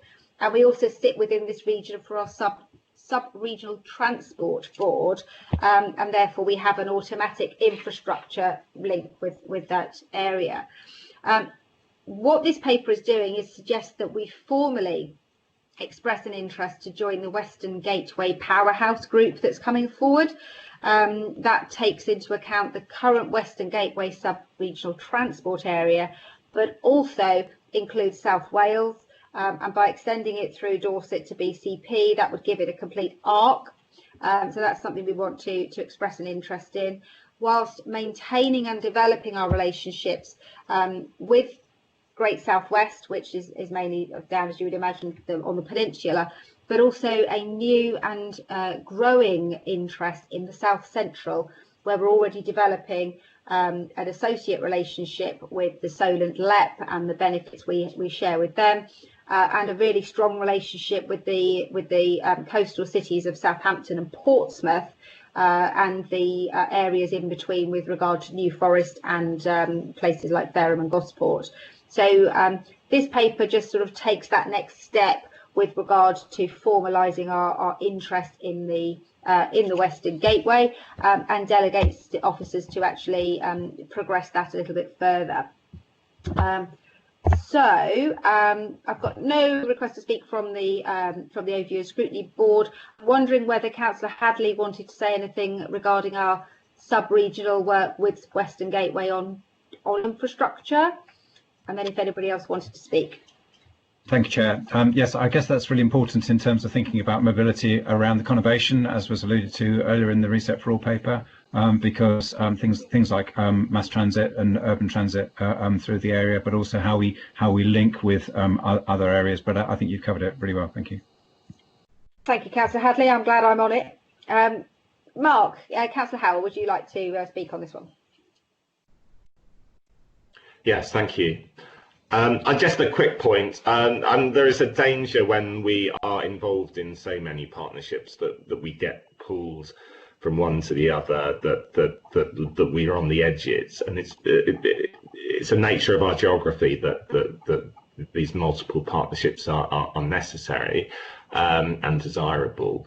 It's therefore really important that as an area we really project who we are, what is special about this place, how forward-thinking we are and ambitious in terms of regeneration and development of the area, and sustainability as well. So, you know, it's really what I'm essentially saying is that the place is really important, and the marketing of place. And I know that's something that we, you know, are starting to look at in earnest in the council, as to how, you know, we really project ourselves as a 21st century place.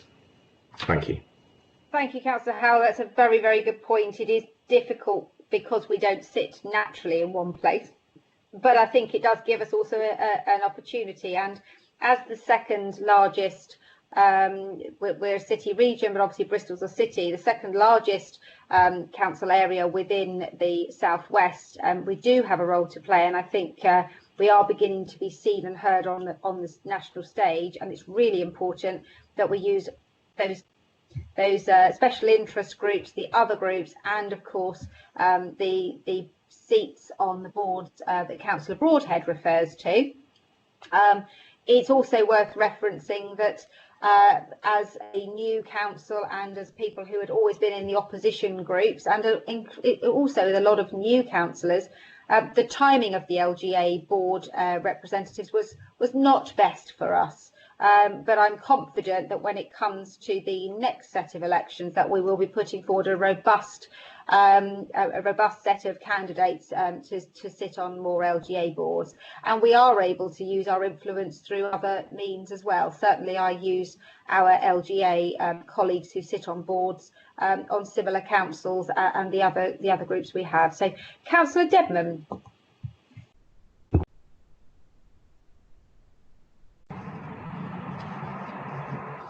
Yes, sorry, Leader, I had so many buttons to press there.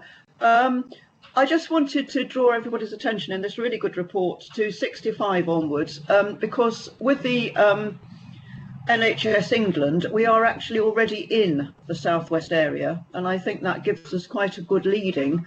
And I speak as a Christchurch councillor for many, many years, and actually, Leader, never been in opposition, so you know, not all of us have been. And I hope I don't even have to give that a go, but there we go. But no, we cling to Hampshire in Christchurch. We still think of ourselves as being in the central south, but time moves on, and I think this is a really good report, and I really recommend the outcome. I'm so sorry, Councillor Dedman and Councillor Phipps. I forgot that you had leading roles in a county council and borough council until very recently, and I totally respect your commitment, and I would encourage you to go for the independent positions on the LGA as they come forward. Absolutely. Thank you, Leader. Okay, do I have anyone else wishing to speak on this, or are we happy to accept the recommendations as they stand in the paper? Seeing no requests or dissent, so if that's okay with everybody, we will take that as per the paper. Nobody? No, just someone clearing their throat. Okay, we'll take that as read and move on to the next agenda item. Agenda item 12. This is a housing scheme at Cabbage Patch. I love that name. That's so cute. St Stephen's Road in Bournemouth. This is going to be presented by Councillor Wilson. It's on pages 203 to 238 of the PDF for those people who are following using that. Do I have a seconder for this paper? Yes, Leader, Councillor Sandra Moore. Thank you, Councillor Moore. I know this did go to overview and scrutiny, so I will give Councillor Broadhead the opportunity to speak after that, noting there are no formal recommendations. So, Councillor Wilson, over to you. Thank you, Chair. As you've stated, this report is for the Cabbage Patch at St Stephen's Road development. The site is currently a car park for council staff in the general fund, which has been deemed surplus to requirements.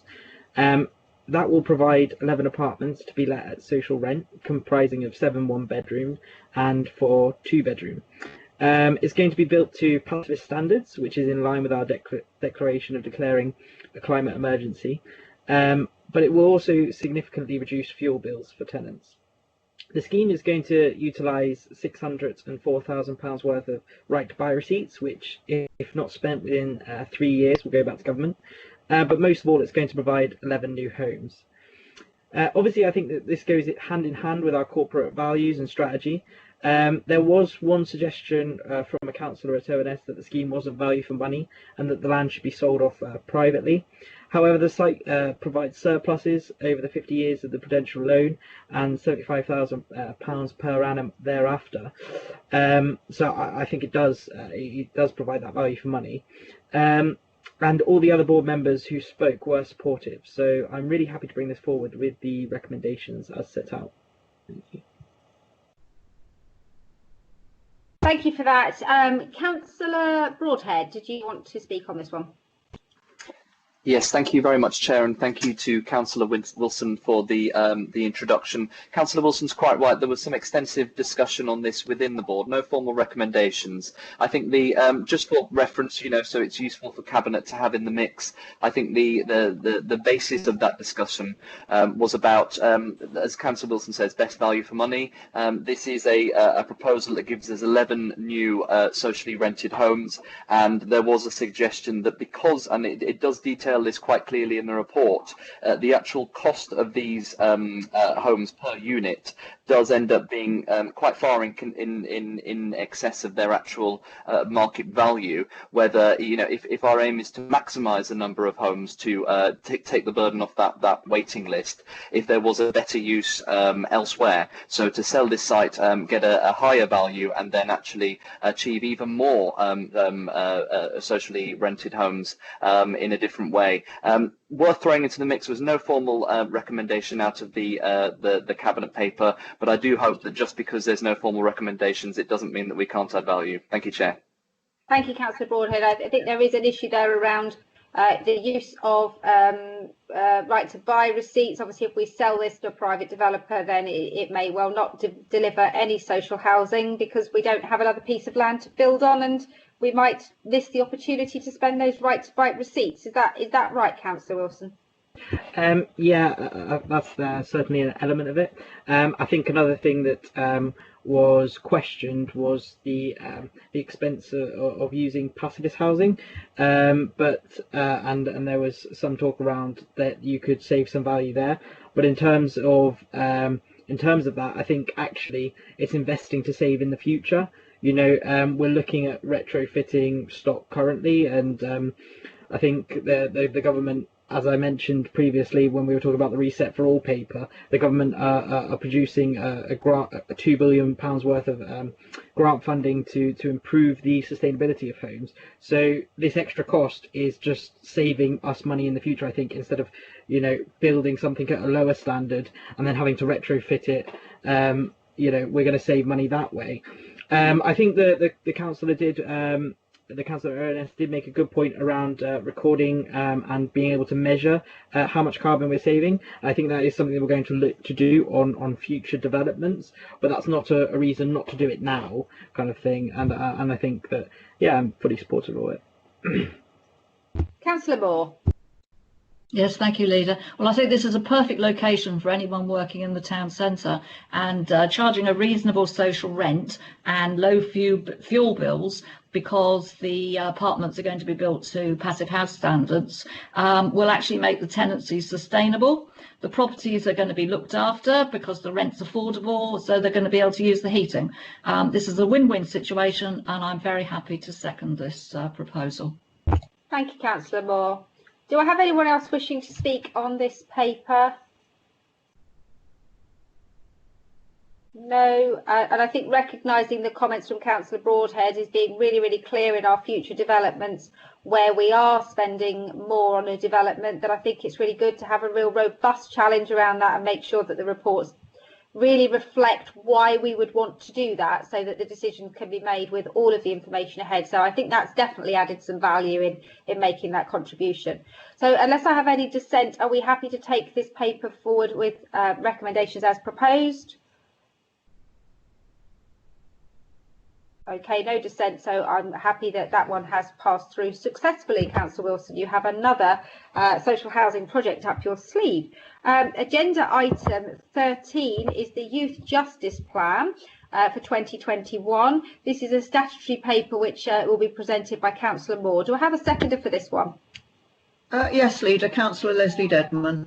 And this one didn't go to the board. I think it was considered at the Children's Board back in June, but perhaps Councillor Moore can clarify that in her words. Thank you. Yes, thank you, Leader.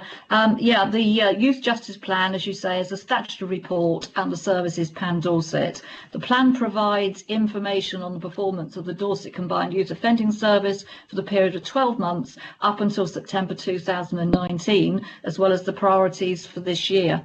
And I need to mention that the production of the plan this year was delayed by the COVID-19 lockdown, so actions to support the priorities in the plan are already underway. The Youth Justice Board measures service performance against 3 key performance indicators. The first indicator shows the rate of young people entering the justice system for the first time. The latest data shows a rate of 269 per 100,000 10 to 17-year-olds, which compares with a figure of 357 in the previous year. So we're going in the right direction. The second indicator looks at reoffending. The local reoffending rate has, for the most part, remained below the national rate. And the third indicator shows the number of 10 to 17-year-olds who have received custodial sentences, with numbers continuing to be low in comparison to the national average. The service is actually already working on actions identified in the plan. Key priority areas of work include focusing on supporting young people to access education, training and employment, a focus on prevention of child exploitation and youth violence, reducing first-time entrance into the youth justice system, and improving resettlement planning for those coming out of custody. The report went to Children's Overview and Scrutiny Committee on the 30th of June. The committee supported the plan and asked for an update on KPI performance in 6 months. Also to encourage the collection of mental health data for young people on the YOS caseload, and they also noted concerns about BAME overrepresentation and the need for further action to address this. This report will also be considered by Dorset Council, and I ask Cabinet to endorse and recommend the report for going forward to full Council for approval. Thank you.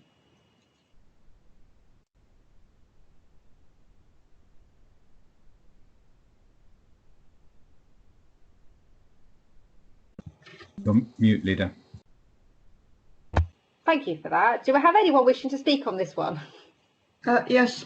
Well, Leader, only as seconder to fully support not only the report, but actually the content of it. I think it's the initiatives are contained within it. As Councillor Moore said, we've been a little bit delayed in the report, but everything is going ahead, and I think it's an extremely good and supportive way of dealing with these unfortunate youths that may come into the system, and trying to put in preventative measures. So I think that's really, I would heartily recommend it. I think it's also, it dovetails quite nicely with the Community Safety Partnerships priorities, which is really important, and also some of the work the Youth Parliament is sort of taking forward around safety for young people. And so, yeah, I think it's a great piece of work. So. Anybody else wishing to speak on this one?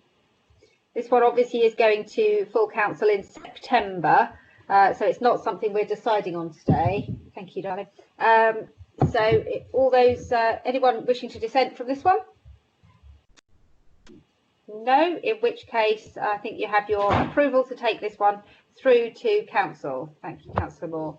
So the next item on the agenda, item 14, is a change of auditor for Bournemouth Building Maintenance Limited, which is otherwise known as BBML, and Seascape Group Limited. Councillor Brown, would you like to present and propose this report? Do I have a seconder for this one? Yes, Councillor Howell. Thank you, Councillor Howell. So Councillor Brown? Yep, thank you, Leader. Yeah, it's a fairly straightforward report. Just to summarise, that Grant Thornton resigned with effect from the 4th of June 2020 as the auditors for the wholly owned council companies Bournemouth Building and Maintenance Limited BBML and Seascape Group Limited SGL, including their subsidiaries. While Grant Thornton will continue as BCP Council's external auditors, they have stated that it's not operationally efficient for them to continue as the company's auditors, as a different audit team was required to the local public sector audit team. So just to make clear, the reasons for them resigning was their own internal sort of operational efficiency. A new auditor must be appointed for the companies, and a procurement exercise has now been conducted. So it's a requirement of the shareholders' agreements with both BBML and SGL that authority is sought from the council as the sole shareholder for the appointment of a new auditor. Company audits must be carried out in accordance with UK generally accepted accounting practice and applicable financial reporting standards. The proposed auditor, Hicksons Limited, was selected as they supplied the most cost-effective quote to comply with these requirements. The only other point I would make in the financial implications is that the most cost-effective quote on the basis of the selection of the new auditor, and each of these companies will each benefit from savings compared to the previous audit costs that they had to pay. So yeah, I'd just like to recommend that to Cabinet. Thank you very much for that, Councillor Brown. Is there anybody wishing to speak on this? I know this one didn't go to overview and scrutiny. Are you all wishing to speak?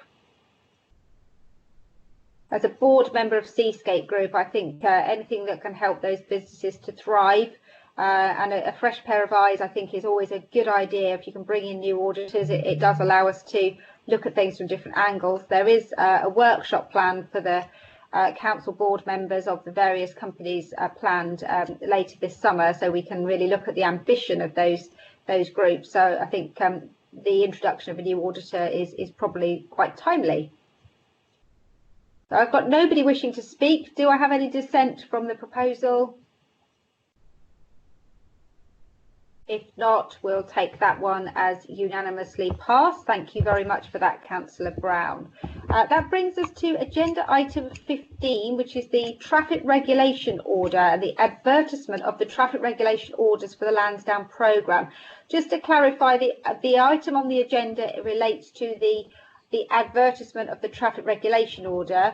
There is a recommendation on this one, which I think relates to the wider project. So Councillor Hadley is going to present and propose this. It may be that Councillor Howell wishes to make a few comments in terms of the project as a whole.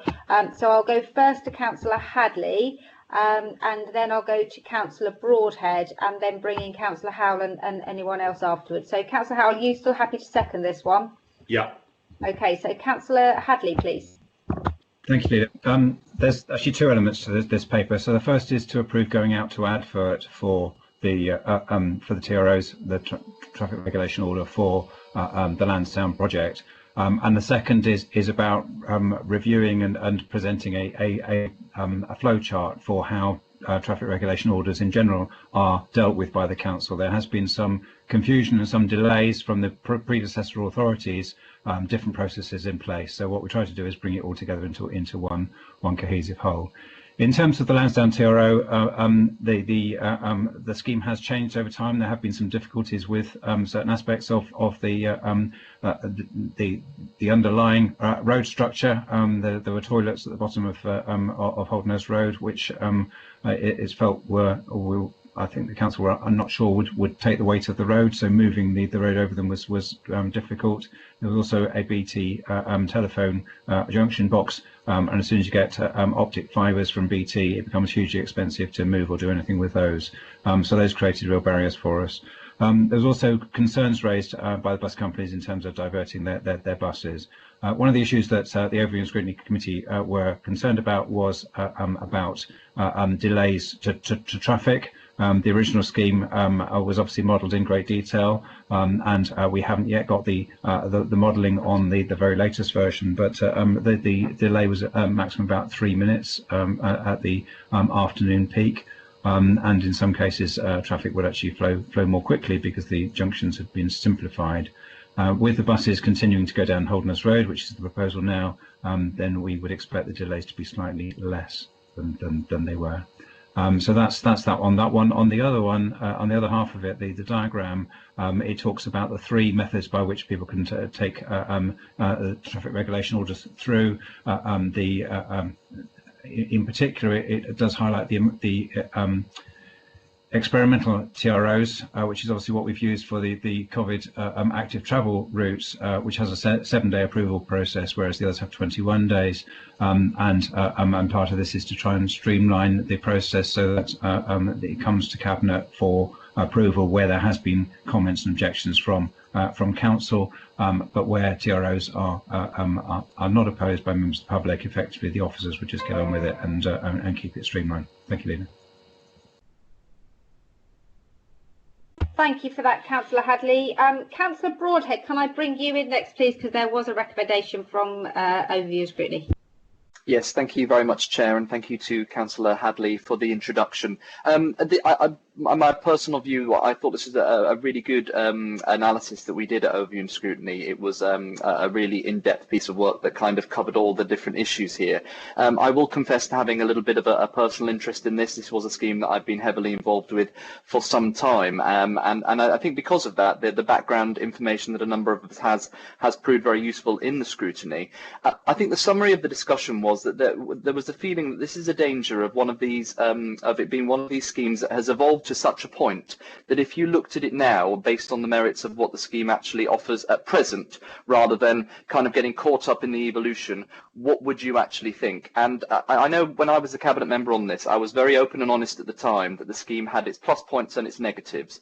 The plus points of the original scheme was the full pedestrianisation, and the full pedestrianisation really gave the safety aspect. It did give a new bike route as well, but fundamentally it was about creating a whole new redevelopment and regeneration of that central business district, and in particular kind of talking about this cafe culture and the spread out.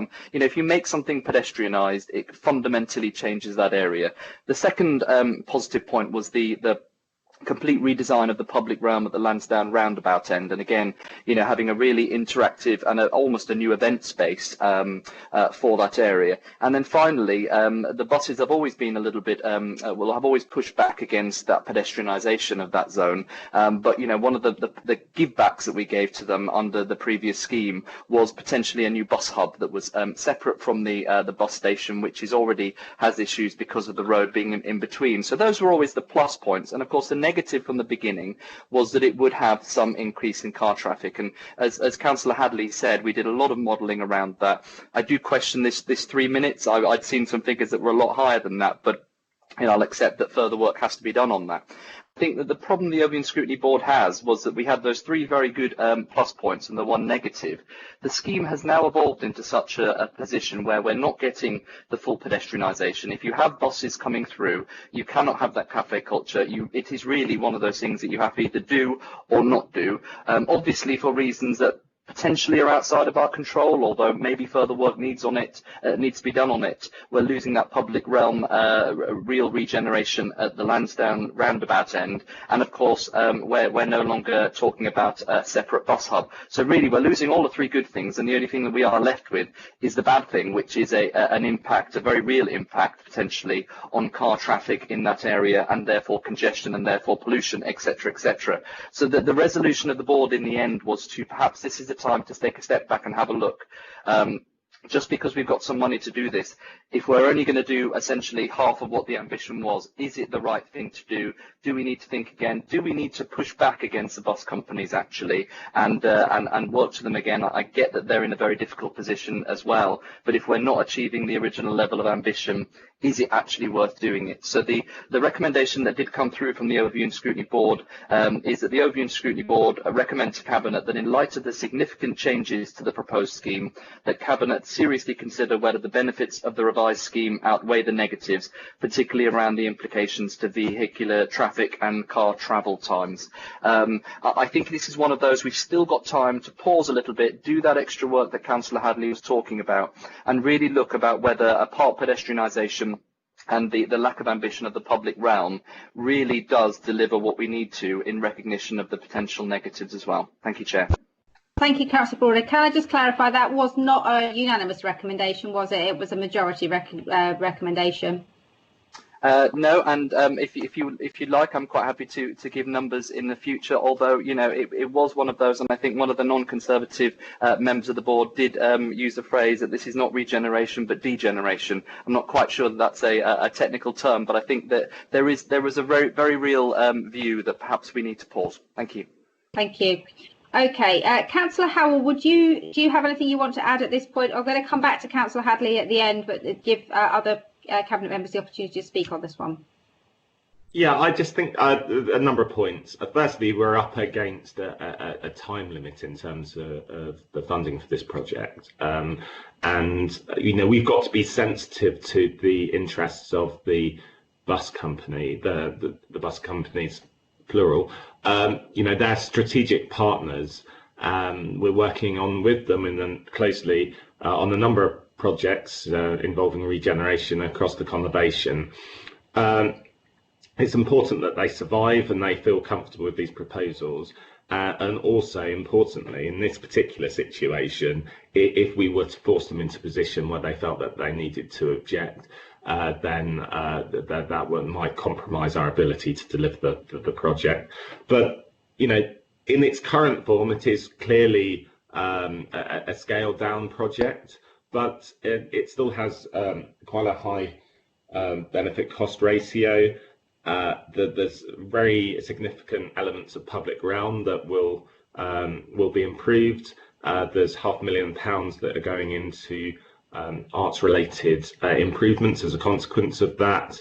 I feel that this will be have a positive impact on the area, and sometimes you have to do things incrementally. Circumstances dictate that you can't jump immediately from to your desired ultimate position. So I think this is ultimately turns out to be a good and pragmatic piece of work. Thank you. Thank you, Councillor Howell. Councillor Phipps. Thank you. We seem to be discussing the actual scheme here. As a recommendation is actually to approve that this is advertised and implemented if no objections are received. So, it gives us the opportunity to put it out there and see what the wider public think. Thank you. Thank you, Councillor Phipps. I'm just going to add a couple of things that this change to the project is absolutely not through the desire of the administration. Noting what Councillor Phipps has said, I'm just going to keep brief that the Dorset LEP did actually take this paper last week. They have been very challenging over the last few months, quite rightly, in making sure that they felt that any money that's coming from them, obviously from the government and therefore from the taxpayer, is well spent. They have confirmed that they are content with this, and they do consider it offers enough benefit to the wider economy in terms of businesses, impact on people. The Fire Station Square development is really exciting. I would just reassure Councillor Broadhead that there have been meetings on a very regular basis since it's probably one of the first meetings that myself, Councillor Howell and Councillor Hadley had last year after the administration was formed, was about this scheme. This is not something we have any more time for. The TRO process has to start now. It should have started months ago, but because of trying to continue to negotiate with all partners, it's been delayed. If we don't get it to the traffic regulation order now, we won't get the outcome back in time to actually get anything done in time. As Councillor Phipps says, if there are major objections, then we may need to review, but that's no reason not to do the TRO. And just on the second issue of the process, I hope that councillors are reassured that we have looked carefully at the process around traffic regulation orders more generally. It deserves an item on its own, but obviously we're short for time. There are two sides to this. This new process makes it really clear for people where something is in the process, where councillor representations, public representations sit, and reduces the need for some of these traffic regulation orders to come to Cabinet, which I'm sure people will be pleased with. The other side of this, which is going to go operational in September, is a set of service standards by which officers will be able to be expected to respond to requests for TROs and help us to understand the ranking, because I know that it's a real frustration to members and residents when they make a suggestion of perhaps a minor traffic regulation order around yellow lines or disabled spaces, where they're not quite sure what happens, who deals with it, how long they might expect. So I'm really pleased that officers have been able to bring this part of the paper so that we all know what the process is, and we can actually develop a much stronger and clearer and more transparent relationship with officers. Councillor Dedman, can I come to you, and then we'll go back to Councillor Hadley.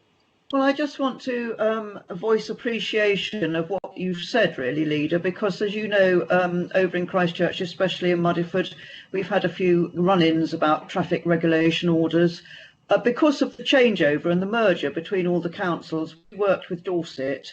And I just want to add to your statement that, and it does say on this, ward councillors advised of schemes at the earliest possible time. We often generate the schemes anyway. It's very much down to ward councillors, I think, to be involved, and I really appreciate that. So thank you, Leader. Thank you, Councillor Dedman. I got stuck with one that was approved-ish by Poole, and then because it hadn't actually had the rubber stamp, had to start all over again. So I do share the frustration of members and residents who have felt that the last year things have been like wading through treacle, but that is partly because a lot of them were started by a different council. I've got no other request to speak, so Councillor Hadley, can I come back to you just to sum up, let us know what your view is regarding the recommendation and what we're going to be voting on. Thank you, Leader. Yes, so time to pause. I think Councillor Howell has highlighted we haven't got time to pause. That the local enterprise partnership monies have to be spent by March of 2021. So there is something about do we move forward or not? It's a good question to ask, and one we should be asking. I think our judgment is that, particularly given COVID, that changes the way in which people are using space. It changes the way in which businesses are operating. The university, how much of their lessons are going online, how much will be physical. So there are changes to the way in the numbers of people that we might expect to even see coming through this area. We have to be mindful of that, and I think making some incremental progress now, working with what we can, and also, you know, the private sector have invested in this area in anticipation that we're going to do something. So to do nothing, I think, is not a good option, and this TRO allows us to move forward, as the Leader has said, and to move the process forward. In terms of the general TROs, yes, I think it is about transparency. It is about being positive and giving people an idea, even if there's this, if the scheme that they think is going forward has been cancelled, to know that it's been cancelled and clearly have the reasons why it wasn't accepted is something that we've been striving to do. So we've been working on that, and we'll bring that forward in the autumn. Thank you. Thank you, Councillor Hadley. So you're not accepting the recommendation. We'll progress as per the recommendations on the paper. Obviously, the comments around those recommendations and the other papers will be listed up with the minutes. So any other requests to speak? If not, are we happy to take this as read? I've got no dissensions. I'm going to take that as tabled and move us on to the next item on the agenda, which is a schools paper, agenda item 16, significant changes to maintain schools for September 20 and 21. This is being presented by Councillor Moore. Do I have a seconder for this one? Yes, Councillor Felicity-Rice, happy to second. Thank you, Councillor Rice. So Councillor Moore, can I go to you, please? Yes, thank you, Leader. Well, the number of children and young people assessed as requiring specialist provision in BCP has increased recently. Although local provision to meet these needs is of high quality, there is unfortunately not enough places to meet the additional demand. So independent and non-maintained special schools have tended to fill the gap, often from outside the area, which has in turn put pressure on the high needs block funding and the school transport budget. So a range of proposals have been developed to increase capacity, create new provision to meet the needs of our children, and ensure the provision is available closer to their homes, thereby reducing costs. The proposed projects were considered and agreed by Cabinet on 22nd of April and 27th of May. Capital funding from the DFE has already been approved, and the running of the new bases will come from the DSG. The paper went to Children's Overview and Scrutiny last night, and they supported the recommendations, but they also commented on the lack of financial information, which I hope I've just addressed. Formal consultation on the proposed changes took place between 7th of May and 11th of June and are reported in the appendices. I've consulted all ward councillors, and a separate briefing was provided for Christchurch ward councillors. So in Linwood, the proposal is to expand the Springwood campus by 18 places from 60 to 78 and to make permanent the existing temporary expansion on the Alma Road site. This will redesignate the 10 current additional places on this main Linwood site into permanent additional places. And at Winchelsea, the proposal is to add up to another 12 places to the existing satellite unit at Old Town Infant School and Nursery in Poole, which currently has 12 existing places, and to redesignate as permanent rather than temporary as at present, making 24 places in total. There's a proposal to make permanent the existing temporary satellite unit at Canford Heath Junior School, which is run by Winchelsea. That's in my ward, and I'm very happy about it. The proposal to add a separate building to the main school site at Guernsey Road to accommodate post-16 students, creating 14 much-needed places for students aged 16 to 19, thereby introducing years 12 and 14. At Somerford Primary, well, this is a maintained school taking children from reception to year 7. And now, in line with the national picture, there's a falling birth rate in Christchurch, and Somerford Primary has been adversely affected. There are surplus places at the school, and paragraph 14 refers to that. So the proposal for this school is to reduce the PAN from 60 to 30 for reception year from September 2021 onwards. The current capacity of the school is 429, and with a revised PAN of 30, the proposed mainstream capacity will be 210 minimum. The resulting accommodation, which will then become available, can be repurposed to SENCH provision to enable an expansion of specialist provision on the site in September 2021. This proposal will have to go to the office of the school adjudicator for a decision, as the PAN has already been set for 2021. A public consultation has already been held, as detailed in the appendices. The governing body excuse me, is also supportive of these proposals. Oh dear, sorry, I'm speaking too much. During consultation with ward councillors in Christchurch, the impact of the housing development in the Christchurch area was raised, and paragraph 16 refers, and I hope addresses these concerns. So before my voice goes completely, can I ask you to support the recommendation as set? Thank you. Thank you, Councillor Moore. You need a slave like I have bringing me coffee. Councillor Dedman, you wanted to speak. Sorry, can I just clarify that I don't think this went to Overview and Scrutiny Board. We didn't have a recommendation. It didn't go to Overview and Scrutiny Board, but it did go to Children's Overview and Scrutiny Board. Okay, that's fine. So they've seen it. Councillor Dedman. Yes, thank you, Leader. I just want to very briefly thank the portfolio holder who's given this really good report, and point out that yes, Christchurch councillors, after a little bit of a fuss made by us, were in fact very well consulted. We've had our fears allayed, and so as the report addresses, so I'm very happy that it isn't actually in my ward, but it is just over the road, and all of Christchurch knows Somerford, and I think that we would be very pleased to see this new way of using Somerford at the moment coming through. So thanks a lot. Can I just add for people that we also have similar projects going on within some of our academies, but obviously we don't report on them because it's down to the academies to do their own consultation and processes. That's correct, isn't it, Councillor Moore? Because I know I have one in my ward, which is a really exciting development around enabling children to stay within their own communities for special educational needs. Yes, you have got one in your own ward, but the reason it didn't come to Cabinet was because of the funding. It was under the £500,000. Otherwise, I have reported some of the Cabinet, some of them decisions at Cabinet. Yeah. Thank you. Okay, so I think it's worth mentioning that there is a broader piece of work around, not just on these sites. So that's really great news.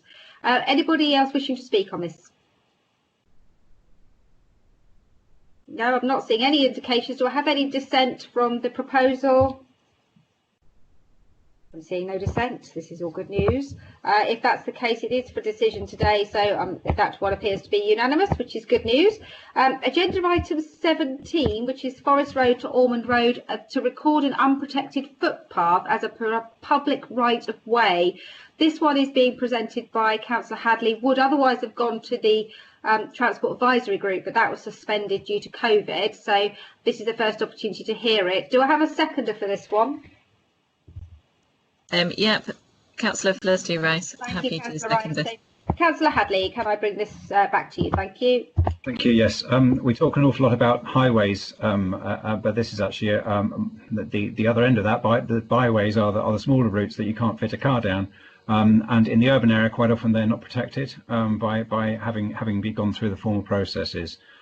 This particular path was on the Ordnance Survey maps shown on the maps from there's 4 maplets attached from 1911 to 1947, but the local people have been using it quite regularly, and there's evidence of use over the 20-year period, which is the test for whether it's should be open to the public. In 2015, a private sign was put up on the path, and effectively there was an attempt made to exclude the public from it, and that's what has engendered this need to protect it for public use. So the recommendation is that the Cabinet approves that permission is granted to create an order to record it as a public right-of-way based on the use that is in the appendix to the report and the historic maps which show it as a link in public use. Thank you. Thank you, Councillor Hadley. Can I just clarify whether there have been any objections received from local people or ward members around this? I've seen none, but I've seen the rights of way officer is on the call. I don't know if he could advise. Indeed, I can. Good morning, everybody. I am Philip Elias, the Senior Rights of Way Officer. I can confirm that we performed a public consultation and it yielded no objections. That is great news. Thank you for that, Mr. Elias. That's really helpful for us to help make a decision. So does anybody wish to speak on this item?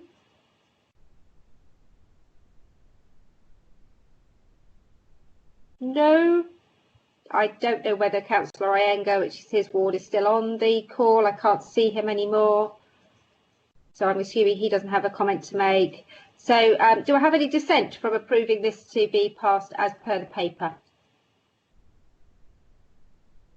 I have no dissent, therefore I think that one is unanimously progressed. Thank you very much. Thank you for your attendance, Mr. Elias. I'm sorry you've had a very long wait to get to that point. No trouble at all. Okay, now I'm just wondering, can I just refer to our monitoring officer and or our democratic services team?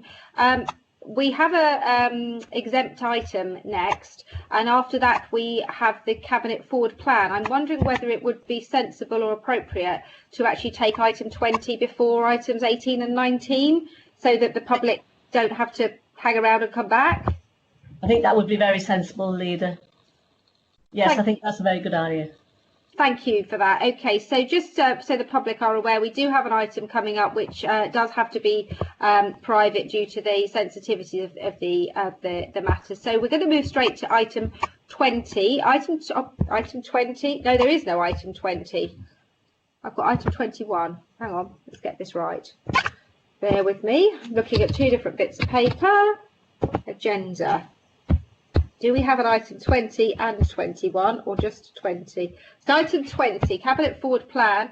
The latest version of the Cabinet Forward Plan is now up onto the website. As I indicated earlier on, the Cabinet Forward Plan will now have lots of items on it or going on to over the next few weeks that don't have a date. And that is very much so that people understand what our work plan coming forward is, gives people the opportunity to engage with it, gives members the opportunity to call it in for some overview and to help us to form the direction. All officers have been asked to consider what needs to go on the forward plan for a much longer period of time. But the items that will be heard in the next 6 months or so will be dated and have a lot more detail around them. So if you do see things on there which are just a couple of lines, it's just to give people a hint of what is coming up and to give us an idea of where our workload is going to be. It's also worth referencing, you don't go into the Cabinet papers to see the forward plan. It has its own heading within the democratic services part of the paper. So I would encourage people to have a look at that. The other thing which I just need to make people aware of is that there is a change to the date of the September meeting. The next Cabinet meeting was scheduled to take place on the 2nd of September, will now be taking place on Wednesday the 9th of September. There is a second Cabinet meeting that takes place on Wednesday the 30th of September. That remains in place. But the schedule approaching Cabinet, the overview and scrutiny board, etc., will remain at the same point, but the date of Cabinet will be pushed back due to availability of key people. So at that point, I am going to have to go to agenda item 18, where I need to exclude the press and public. Under section 100A(4) of the Local Government Act 1972, the public be excluded from the meeting for the following item of business on the grounds that they involve the likely discussion of exempt information as defined in paragraphs 1 and 2 in part 1 of Schedule 12A of the Act, and that the public interest in withholding the information outweighs such interest in disclosing the information. Do I have a proposer and a seconder for moving us into exempt session? Yes, Leader, I'd like to propose that. Councillor Brown. Thank you, Councillor Brown. Seconder? Councillor Howell. Thank you, Councillor Howell. So with that, I will bid the press and public farewell. We will see you in September. Very grateful to you for staying the distance. We've covered a lot, and at that point we will pause our meeting.